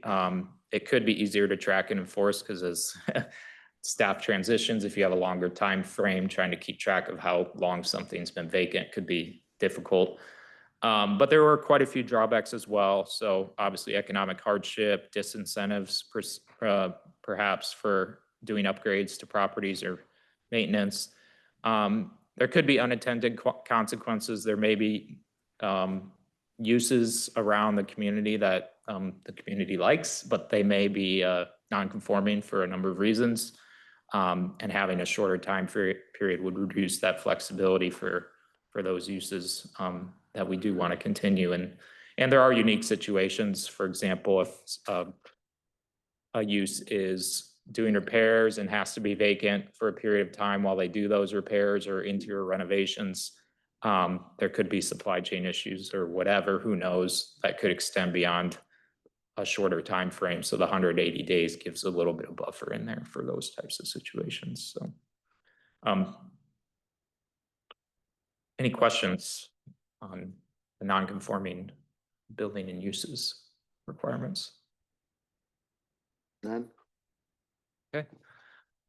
We'll move into housing then. We have a little bit more here to go over that we want to get some feedback on. So the recommendation, or I should say the consideration after looking at different ways to encourage housing variety was to really take a look at garage locations and placements.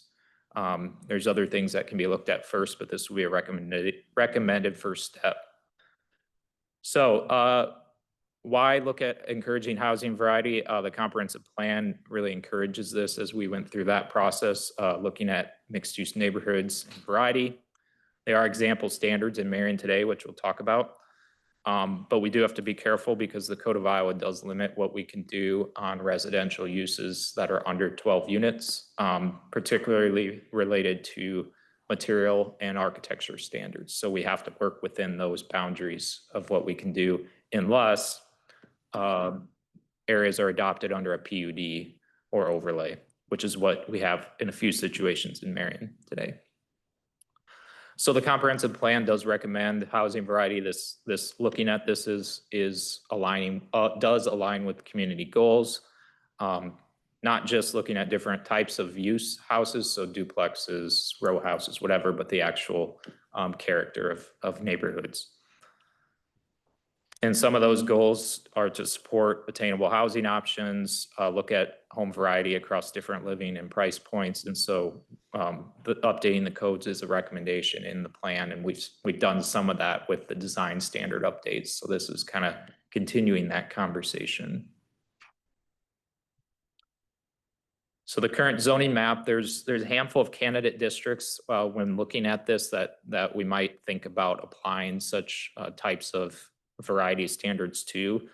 Probably the SR districts 2 through 5, 2 might be one that requires a little bit more conversation. You can see it's hard to tell, but the yellow is generally that SR2 throughout the city is the predominant zoning district that developers are using today for traditional single family neighborhoods.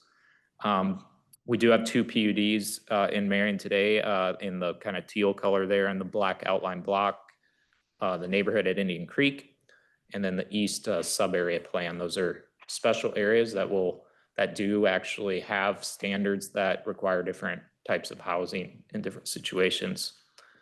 For example, the neighborhood at Indian Creek has a whole page on housing variety, and one of those items in there is looking at the number of different house types on a block face. So it actually specifies that a different type of housing is required, a certain number based on changing the color, the materials, the architectural features, things like that.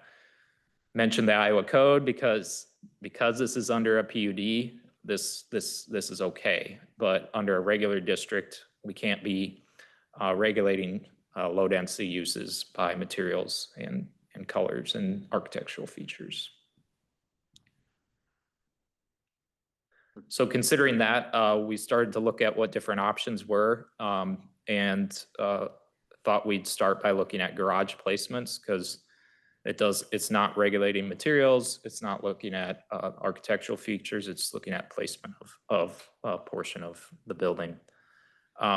So a consideration is looking at a block requiring a minimum number of different garage placements on that block. And what that would do basically is require different variations in how houses are laid out.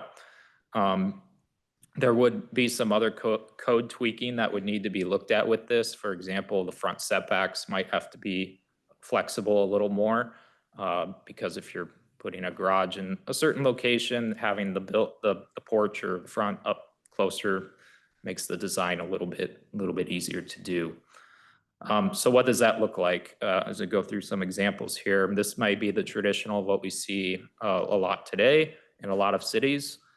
This might be a 10,000 square foot lot, maybe 12,000 square foot lot in an SR2 zoning district, perhaps. What would garage variety mean? It could mean side loaded, perhaps. In this case, you would have to be flexible with lot widths because you might need a wider lot to do something like this. Here's just some examples. These again are 10 to 12,000 square foot lots in these examples from West Des Moines.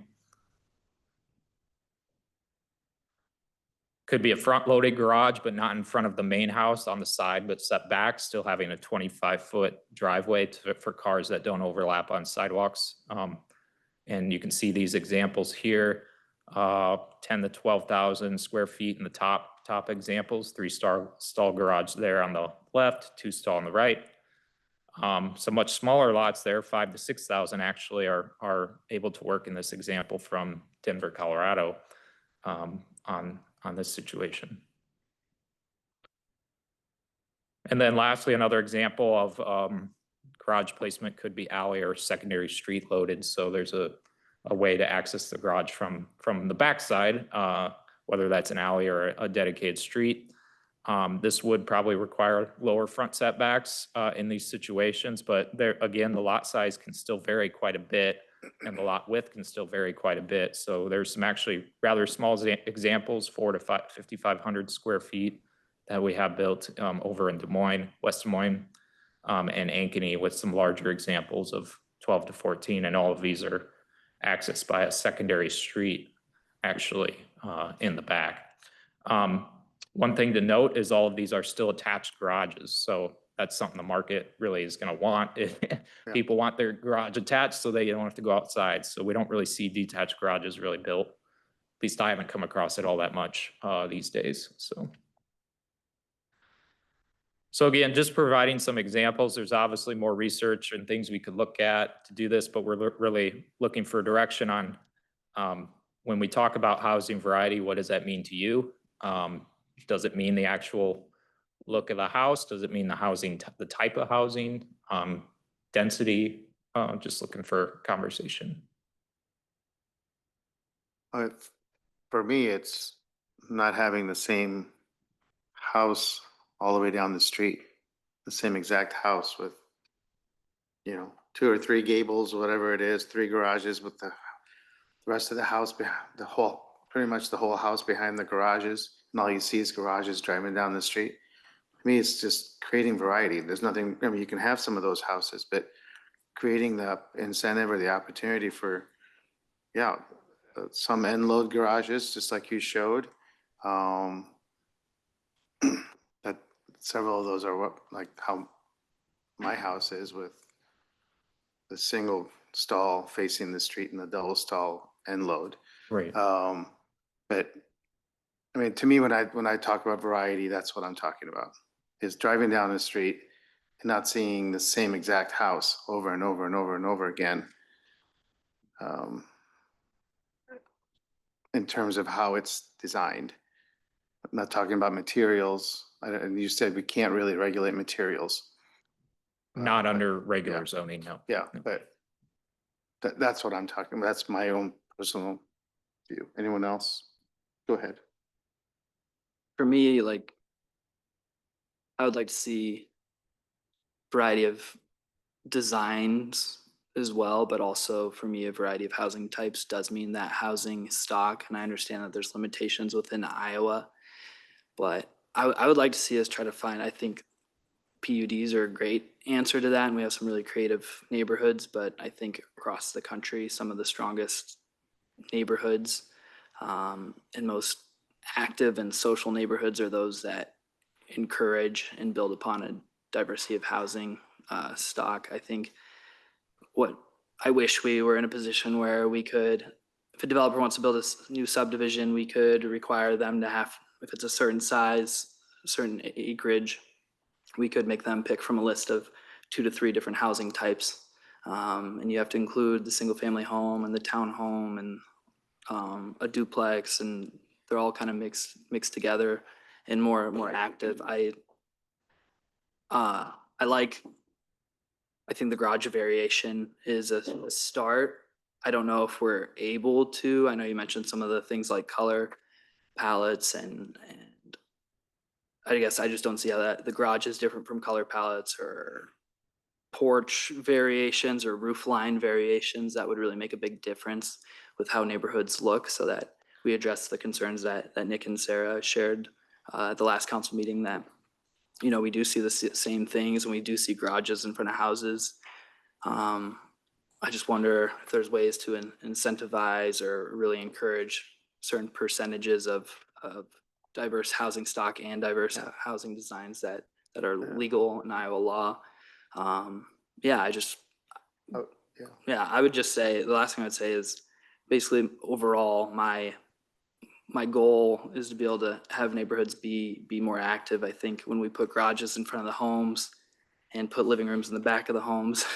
People got more private front porches, moved to back porches, and people just aren't as civically engaged or as social. And we saw that get exponentially worse through the pandemic. So anything we can do in terms of how we design our community to.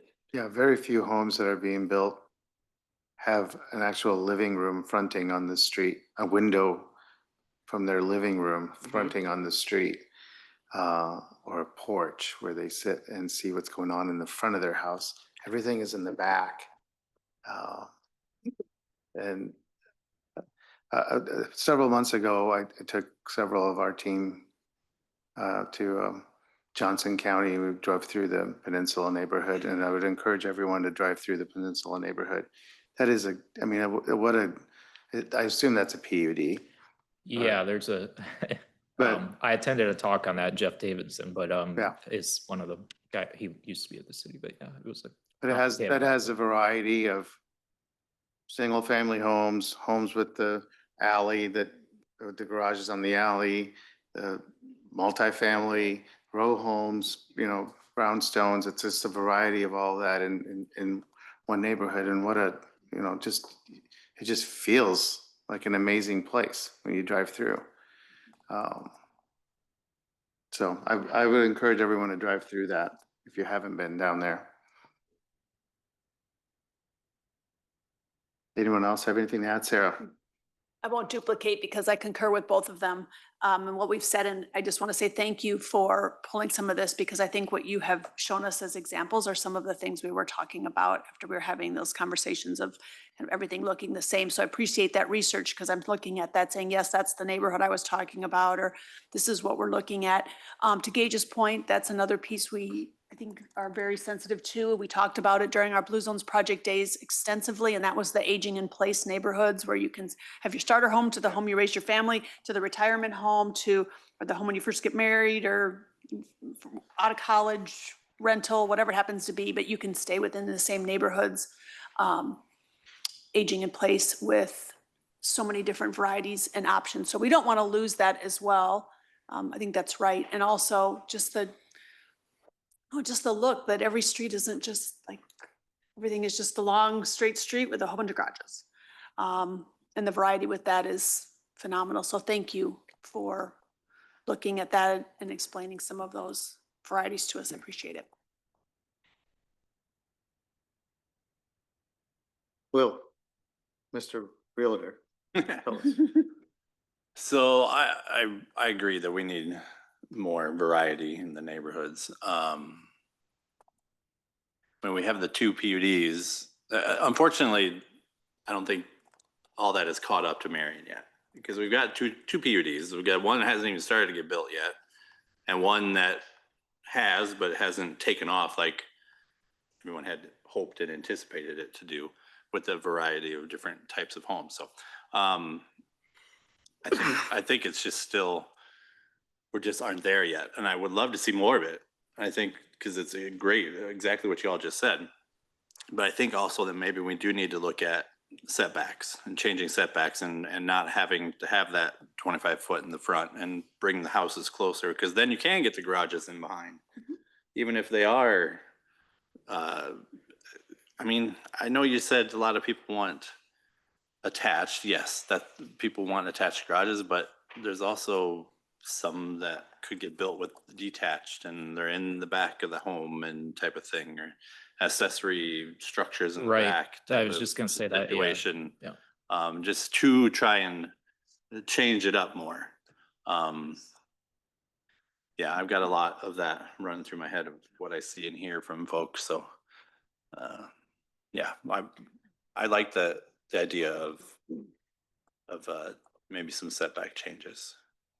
And again, I know there's talk with these larger lots and bigger homes and everything, but there's still a demand for smaller lots, smaller homes, because they are more affordable, because most homes are not affordable these days, especially new. I mean, it's hard to build new for most people that are coming into the market or buying their first homes or maybe even second home can't afford a new home. So. Yeah.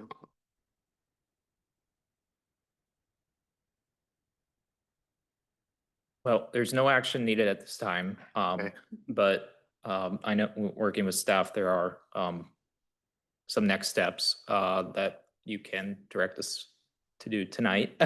Either continue to work on a timeline for actually proposing updates based on today's discussion, continue to gain feedback and evaluate, or start a more formal process. So.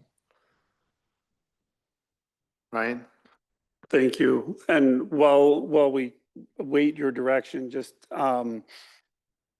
with the work of the comp plan done, and then on the council's agenda, there is the remaining moratorium item with the gas stations.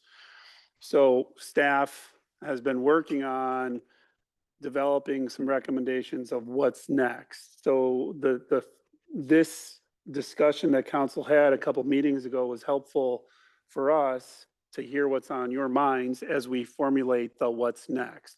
So we are already working on the what's next, and we do plan on bringing that back before you. So whatever it is, we'd want to get concurrence so then we can take it back to planning and zoning and let them go through in the nitty gritty details, vet that, because there was a lot of good feedback today. So I think if you're looking up there, I personally would say, I would recommend that direct us to kind of develop the timeline, because then we can incorporate that into the what's next. Because there are some other things outside of just the homes, like Tower Terrace. That's one thing that the mayor and I've talked about. Now that the road is there, we want to have some clarity on the vision, some things that we've been talking about with our partners at Medco and the chamber, some sort of sub-area plan. So I'm kind of getting down into the weeds a little bit, but there's a lot of opportunity, and we want to really make sure we're focusing the work plan of the P&Z, and we're also making sure that we're incorporating any sort of resource requests into the upcoming budget process, so we can keep on implementing the vision that was established by the comp plan. Okay, anyone have a contrary view to that direction? Work on timeline? Okay. All good. Thank you. Yep, thank you. This is encouraging.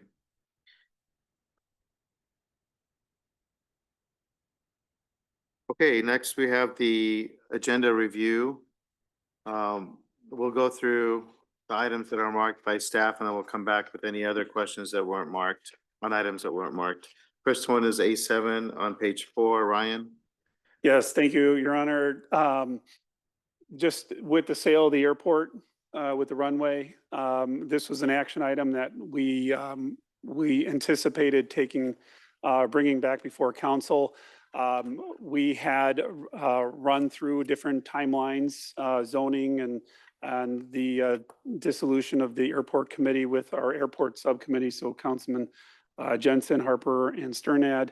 And the recommendation was to kind of move this up quickly. So this is just simply setting the public hearing. We have provided notification to the members of the MAC. So this is just more procedural now that we don't have the airport runway. Okay, any questions on that? Pretty straightforward. Ryan, you have the next one, A13. Yes, thank you, sir.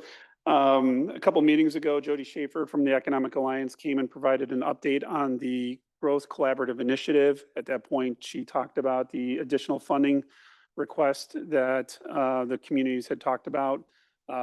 We had mentioned at that time, following council's direction, that we'd be coming back with a formal document to memorialize that. So this is that follow-up action item. Questions on that one? Okay, next item is on page 6. Now that we have 2 mics in the room, we have to specify Mike Parker low. Yes. I don't know. I think Kitzmiller can talk about this one. So D6 through D9 are all kind of together. So just high level, wanted to talk about this project. So this is the undergrounding of the overhead utility lines. So it's Imon, Alliant, and then, for example, when you notice when we did Art in the Alley, the electrical lines went underground, but then how the businesses were fed, we then have to run conduit along the side of the building so that we don't have to rewire the entire building, because that's where their electricity comes in. So we'd have to do the same thing here, and so that's why we have Novak Electric to hook that stuff back in. So we kind of combine the project rather than just doing the east half next to the church and leave a gap in between. We have some businesses already there. So we push this forward so that we're recommending that we do both blocks at the same time. There's about $120,000 in cost savings by doing it all together, so we're not having two mobilizations of that happening. There's also things like EV charging that we're gonna have, future cameras for the dumpster area back there, stuff like that, that we are incorporating with this while we're doing the work back there. Unfortunately, a lot of this will have to be open cut, meaning they can't just bore a line through it, just because there's a lot of underground utilities already back there. And so that's some of the costs that you see in that. Alliant Energy is putting in a lot of the conduit for the other utilities to then use. And so that's why you see Alliance is so much larger than the others. So by them laying that groundwork, then it's less expensive for the other utilities to do that. So I just didn't know if there's any questions that either Kim or I can help you. Go ahead. I guess looking at that, why is IMON's like 6 times more expensive than MediaCom's? Do they have an explanation of like the difference in the work, or is it just what they're charging? A lot of that, some of them will say this is what it's going to cost us. They go do the work, and then if it's less than that, then we don't pay that full amount. Depending on the facilities they have. So if I'm on, it's all fiber compared to MediaCom, maybe it's the old copper lines. That's obviously more expensive to connect all the fiber lines than it is copper. So there's details in the council packet that shows all that different stuff. But I would have to dive through that to get you that Yeah, answer. some of it is too, is that IMON's fiber is different than MediaCom. So because of faster speed, those types of things. We are going to continue to explore IMON's costs though, because we had the very same question. We have somewhat of a detailed list of things, but without having the knowledge of what that really all means. So we will be meeting with them to dissect that down. This is certainly a not to exceed cost. If we can discover it doesn't look like they're doubling up in conduit, but we want to just make sure that that isn't the case, because there is some conduit that IMON has to put in themselves because of the direction they're going. The other thing too is that we're actually moving everything to the 11th Street, so the parking lot side there, instead of burying it down the middle. So that's some of that, moving that over too. But we'll continue to certainly explore why the difference, but I do think some of it is just purely because the fiber is different than what MediaCom is using. And we do want to acknowledge our partners at Medco, because when we did get these costs, we did ask Medco to help facilitate the meeting with IMON to kind of dive into that. So I do want to make sure Medco gets the credit for some of that too. Appreciate that. Okay. Any further questions on that one? Oh, go ahead, Will. So he said it's not gonna be bored, it's gonna be open cut. For the most part, yeah. So, and then putting in, I'm assuming when you're talking about EV stations and camera placements and things like that, so we already know what I'm just worried about getting too much done without having plans in place for the alley and then having to take stuff out to redo once the plans or the design's done for how the actual, how the alley gets extended and forward. So, I mean, is there any concern from staff about doing too much at this time, since we don't have any specific plans? I don't have concerns with that, just because of the fact that we're taking it all the way down to the park, to the 11th Avenue side. So it takes everything out of the way except for what we do have to have in the alleyway, because we have water and sewer, all other utilities in there. So no, I really don't see a concern with getting these buried and out of the way. When you say like the EV stations, or how is that? So We already- don't know where they're gonna be yet, do we? So we already have one that's actually sitting at Public Works that Alliant Energy actually donated. Uh-huh. So it's ready to be installed. Oh, so it's gonna get installed prior to any Correct. type of redevelopment back there? Correct, because this is part of the, Gotcha. part of the plaza, the donation that they put towards the plaza. So we'll have 2 charging stations at the library, and then we'll have, they're one, but they're dual. Then we'll do that at the city parking lot as well. They're gonna be in the parking lot? Yeah. Okay. Yep. Now, when I'm talking cameras, we're talking mostly the dumpster. What we're having random furniture show up in our dumpster enclosure. Sure. So trying to have something that we can monitor that. So it's not necessarily camera coverage for the entire thing. Just the dumpster? Just the dumpster. Okay, that makes more sense. Thank you. You have something? Oh, okay. Okay, anyone else? All right, the last item that's marked is Nicole, E3 on page 8. Yeah, we have Charlie with us again to go over the gas stations and the recommendations that came out of the Planning and Zoning Commission. Thank you, Nicole, Mayor and Council. It's been a while since we circled back on gas stations, but we've been doing a lot in the background with Planning and Zoning Commission. So a little bit of a refresher first, and then we'll go into what the Planning and Zoning Commission's recommendation is. Going back, we had proposed some ideas for the design and location of gas stations along our major corridors, specifically Tower Terrace Road. We generally had consensus on the items on the right here, such as the design, the buffering, the landscaping, those sorts of things. And we had question marks still on how many gas stations we should be thinking about permitting along Tower Terrace Road, the location, the size, and the location of pumps. So we dove into that, went back and actually started by looking at the comprehensive plan input. This would have been, what is it? It's August. This would have been probably a year ago, maybe a year and a half ago. But we did this interactive map, if you recall, where people could comment on things they'd like to see in Marion in 2045, anything on the table. It was an open-ended question. 164 people actually commented or liked comments related to gas stations on the north side of town. Particularly, you can see some of those dots there where people had placed some items. We had 34 people that disliked various comments for various reasons. But you can see there was obviously, the community was asking for this on the north side of town in the comprehensive plan process. So, okay, great. So then we had some direction moving into the design standard portion of the implementation of the comprehensive plan. And we had in March held a public meeting over at Lau Park, and we proposed some just really preliminary ideas for gas stations in the BC district, and particularly along Tower Terrace Road.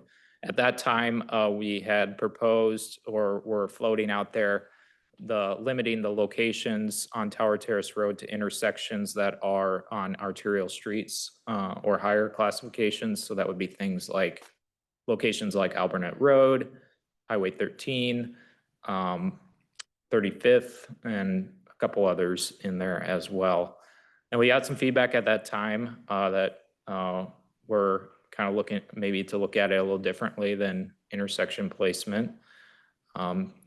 So we actually came back and proposed a distance buffer. So if you remember, we looked at the mile distance between different new stations. So that was kind of where we're at. So now we're going to move forward to where we're at right now. And would like to remind on the existing gas station standards that are not proposed to change at all under what the Planning and Zoning Commission recommends. So just as an example, today you currently regulate gas stations everywhere across the city by requiring the canopies to be in the rear, buffer yards next to residential uses, various landscaping requirements for the parking area, and other items. It does require a conditional use permit citywide. Fuel pumps have to be at least 20 feet from any lot line. And I mentioned behind the building and the principal building being built to the front. They also, as far as the design of the site, the lighting has to be shielded, no outdoor storage or repairs, and then the canopies have to use a similar architecture as the primary building. When next to residential, there's another level of requirements required, 10-foot buffer yard, which can be a number of different ways to achieve that. And also buffered from residential use by a 30-inch tall planting strip. And a fence can be used with fewer plantings for the screening. So all this is required today citywide and doesn't change under this proposal. So we discussed with the Planning and Zoning Commission three alternatives or approaches to thinking about Tower Terrace Road. One, we looked at the 1 mile buffer or separation requirement along Tower Terrace Road, which would have resulted in the near term based on current zoning, potentially 3 gas station locations in areas that are already zoned commercial. Long term, that based on the future land use map could, and I say that with hypothetical, depending on how land develops, potentially 5 stations.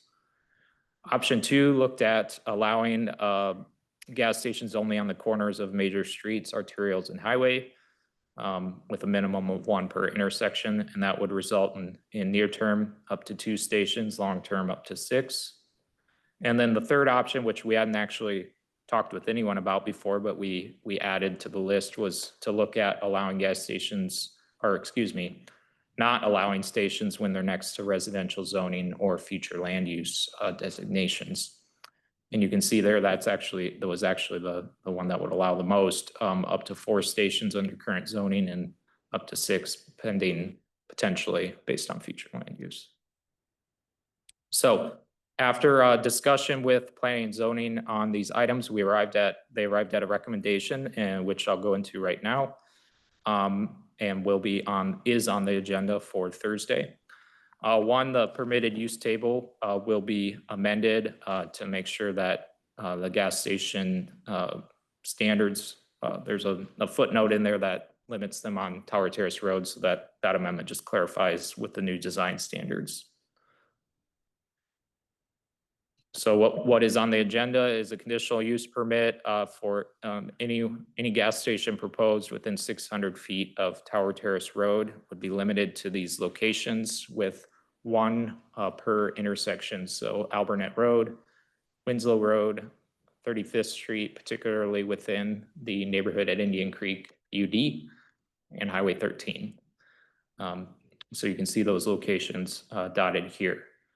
So the location on each intersection is depends, but once there's 1, then there would only be allowed 1 per intersection.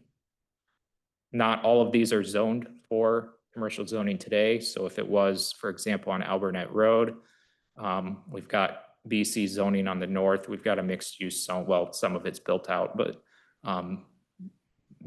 potentially would be a rezoning request if the southwest portion was requested. So no additional edits or amendments would be no access to Tower Terrace Road from the gas station. It would have to be a side street for primary access. We kept the minimum pump requirement that we talked with you about a while back at 16 vehicles at one time to be fueled.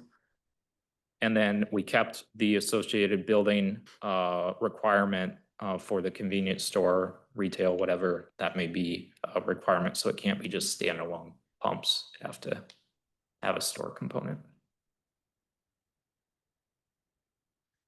So the Planning and Zoning Commission did recommend approval of those location requirements, which I'll flip back to here, and that is on the agenda for Thursday. Okay, ready for questions? Yep. Questions? Anyone? Will? So there's a minimum size of convenience store with it. Is there a maximum? Is it minimum to maximum? So can like a it is the maximum, sorry, maximum of 10,000. Oh, that was the max. Okay, Yeah, sorry, yeah. read it wrong. I personally think this is a better this is an improvement. And I know it took more time and more work, but talk a lot about getting it right the first time. We don't have many, won't have a chance to redo it after it's done. Right. And after that street is, or that roadway is developed. So I think this is a much improved recommendation. And I appreciate all the work. Go ahead, Sarah. Just a logistical question. First, a logistical question and then curiosity question. Because, and I agree, I like this thought out plan. So it can only be within 600 feet, has to be at the intersection, Mhm. right? So that means if someone came along and it was one lot off the roundabout on Tower Terrace Road to the west, say, they wouldn't be able to do it. You'd only be able to use that lot right on the corner. Yeah, basically you would have to have two frontages would qualify as an intersection, so. You'd have to have what? Two your lot would have to front on two public streets at these intersections. So, That's how it's defined. How does that, so does that mean at the intersection on 13 and Tower Terrace that someone would have to be able to turn off of both? We'd have to allow access from 13 and 29th? No, it wouldn't be defined necessarily by vehicle access, transportation access, just that the lot is adjacent to the right of way. Yeah, It would allow, the property line, excuse me. Yeah. it wouldn't have to, but it would have to have basically a road on each side. Yeah. The only one that, I see all of it, the only one that concerns me is that particular intersection. And maybe a convenience store will, or gas station convenience store, would only go on a corner based on what their requirements are. If they're looking for a lot, maybe they won't go one over from the corner. But we are really limiting who will sell us lots to put a gas station in, which I don't know is solving the problem of there being no gas stations north of Uptown to County Home Road. And that is a concern of mine with this option. And this is my curiosity question. The option that said you can't be adjacent to residential, right? That was that third option. We said. Yeah, we it kinda came in evaluated. later, Yeah. which to me is a good one because that's really the pushback and the concern that we're putting these right, next to a home that didn't know was going there. What was the reasoning for not exploring that or having, what did planning and zoning or anybody have to say about that, that was the reason they didn't want that Yeah. option? And when you said it would allow for a few more, is it too deep and off the cuff to ask you to elaborate where those were? Yeah, we did an analysis and we have a series of maps that showed where those locations were, but generally, if I use the future land use map, which is shown here as a base, so anything in the, we'll say the orange and goldish hues are residential. Okay. So any lot that would be adjacent to those would have been excluded. The lot lines are not drawn on here currently, but you would have had this Albert Road location on the, not every intersection, but two of them would have qualified. There was, I wish I could pull up the map and look in more detail, but I think there was some here by the high school where technically these lots were broken out. And so they weren't immediately adjacent to residential. And this is hypothetical. It kind of Right. depends on. This, I know this is, it won't hold you to it. It was, Yeah, I'm catching you off on a. But there was a handful of locations and really, I think the discussion centered around the high traffic areas, the traffic in and out, the ability to access the gas station. I'm trying to remember if there was any other conversation we talked about regarding that option, but I think their priority was making sure they really wanted to have it be focused on the high traffic areas, intersections. So, opening this up to my colleagues, the only other question that I would have is, let's say we get a few years down the road and these spots are not moving. We still do not have a gas station that, again, is very requested on this side of town. And especially, I think we are going to see it more and more as Tower Terrace develops. I mean, we've seen the traffic increase, especially the Boysen Road is closed, which I hear about daily. And there is no option. So is there a plan or discussion that if we get a few years down here, those lots aren't moving because somebody knows that if I can, like,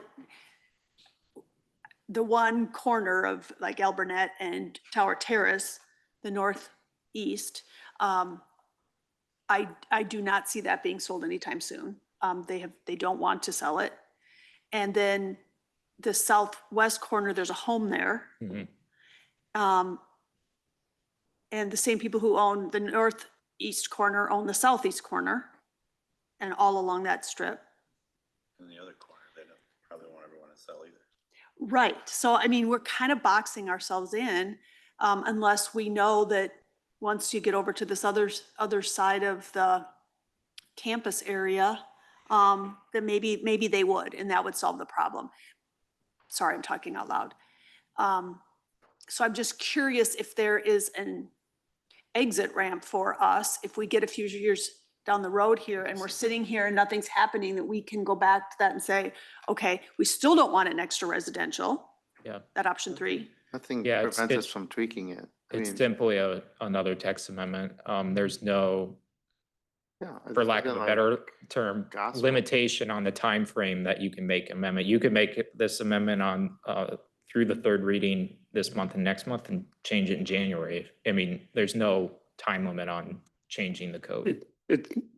Sarah, it's very similar to how when we had the moratorium, when we had people come in and make the request and council could arbitrate it. So yeah, if it's found that this doesn't work for the community, council could amend it. I don't know what everybody else feels about it, but there's different options. So, okay, but I do appreciate this one and then the other one we were talking about, that it seems to fit a lot better. But I do worry that we're not going to solve our problem of not having access to a gas station. And then pretty soon we're going to be filled in by residential. And then we're going to have no options again. We'll be talking about County Home Road before we're done. Never know. Steve? My comment is regarding the number of pumps. We currently are talking about allowing up to 8 pumps, which would accommodate 16 cars. So a little investigation today. If you look at the Casey's across from Walmart, it has only 6 pumps, which will accommodate 12 cars. Very easily, it's a cleaner look, a nice clean look. You can get 12 cars there at all the times because they can come in from either side, regardless of where your gas is, on the right side or left side of the car. That versus the Quick Star on 31st Street, which has 10 pumps. And a lot of times if a car goes in the wrong way and you want to go in that way, very seldom are they going to be able to accommodate 12 cars at the same time. So I would almost say that if we reduced it to 6 pumps, it would still accommodate cars more easily and have a cleaner look. So I don't know, I'm just throwing that out there for a concept or some kind of a discussion on what anybody thinks about that. So I will remind you so the PUD for the neighborhood, it does have an 4 pumps, 8 vehicle max. Okay. So that location will be limited, but the others, yeah, would be 16. Yeah. Okay. Yeah, I mean, I've been paying attention too. And Yeah. I mean, and then I thought about the recommendation for 24. Oh, that's just like, that got blown out a long time ago. because even along First Avenue and the Quick Star on Highway 13 is 10 pumps. Yeah. Or 10 pumps or 10 cars. I don't know how you say it, but it's 10 cars that can be at the same time. The Hy-Vee Fast and Fresh, I think, is 12 cars. So 16 still seems like a lot compared to what you see around, but I don't know if that's just whoever's going to build the gas station is not going to even want to They can go They lower. go up to 16. Yeah, They can lower. go lower. Yeah. But yeah, I think the whole idea was not to have massive truck stops along Tower Terrace Road, that it would be more of a neighborhood size type gas station. I mean, I wouldn't mind seeing it lower, but this is better than 24. Yes.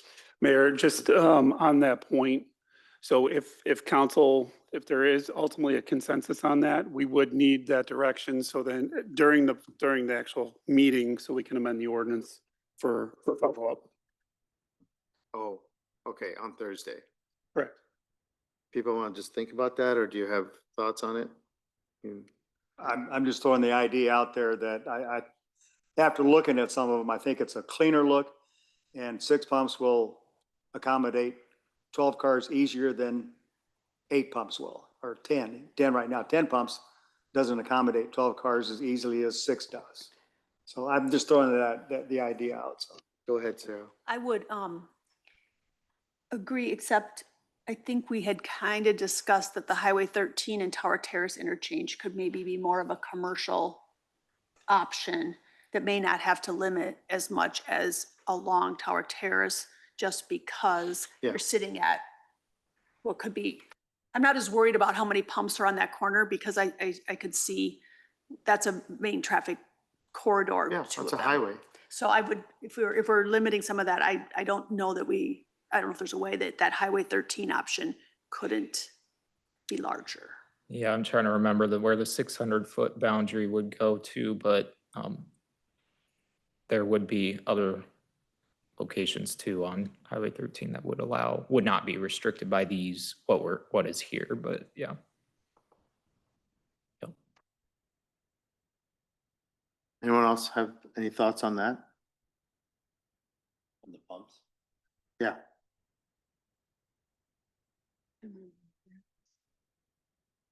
On Tower Terrace. Oh.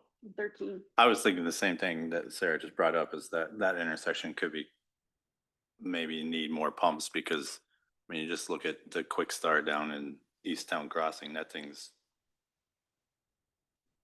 full of people constantly, and it's hard to get in and out, and yeah, so I would think maybe being on the highway, you could definitely have more. But then I think 16 max for the rest of it, and not take it down to 12 and make it the max, because someone may not want to even build 16. They may want to only do a 10 or a 12 or whatever. Plus then you're limiting the amount of pumps all along Tower Terrace, which when there's the demand on the north side of town, because there is nothing, I would think they would be busy.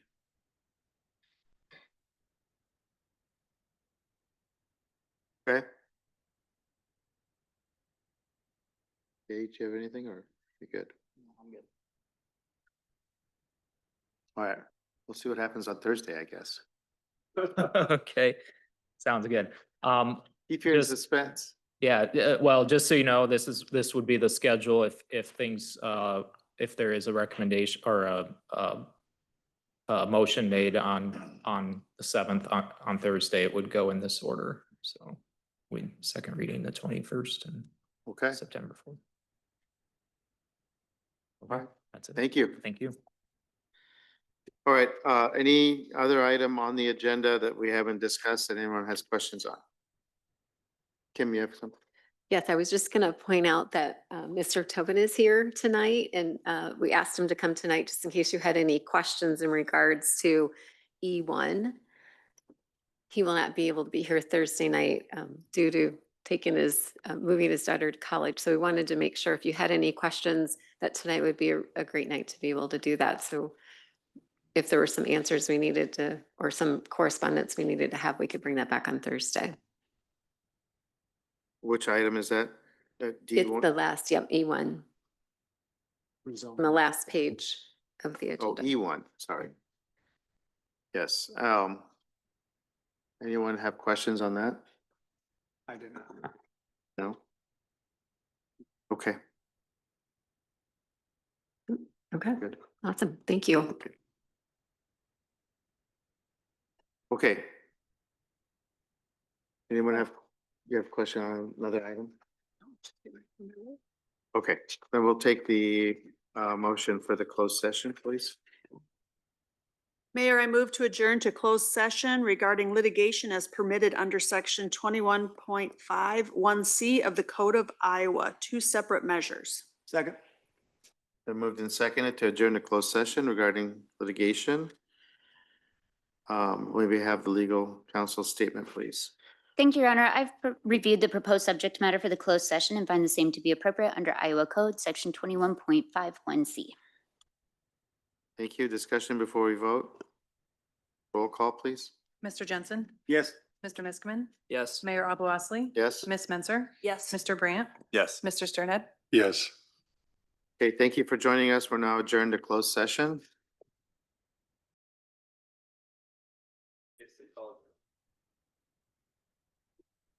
Welcome back. We'll call the meeting back to order. We have one item on the agenda, which is resolution number 32477. Mayor, I move to approve resolution number 32477, approving a settlement agreement with Pete Lammer. Second. Been moved and seconded to approve the settlement agreement with Pete Lammer. Any discussion? All those in favor of approving resolution number 32477, please say aye. Aye. All those opposed, please say no. The motion is approved. Anything else for the good of the order? We are adjourned. We'll see you on Thursday. Huh?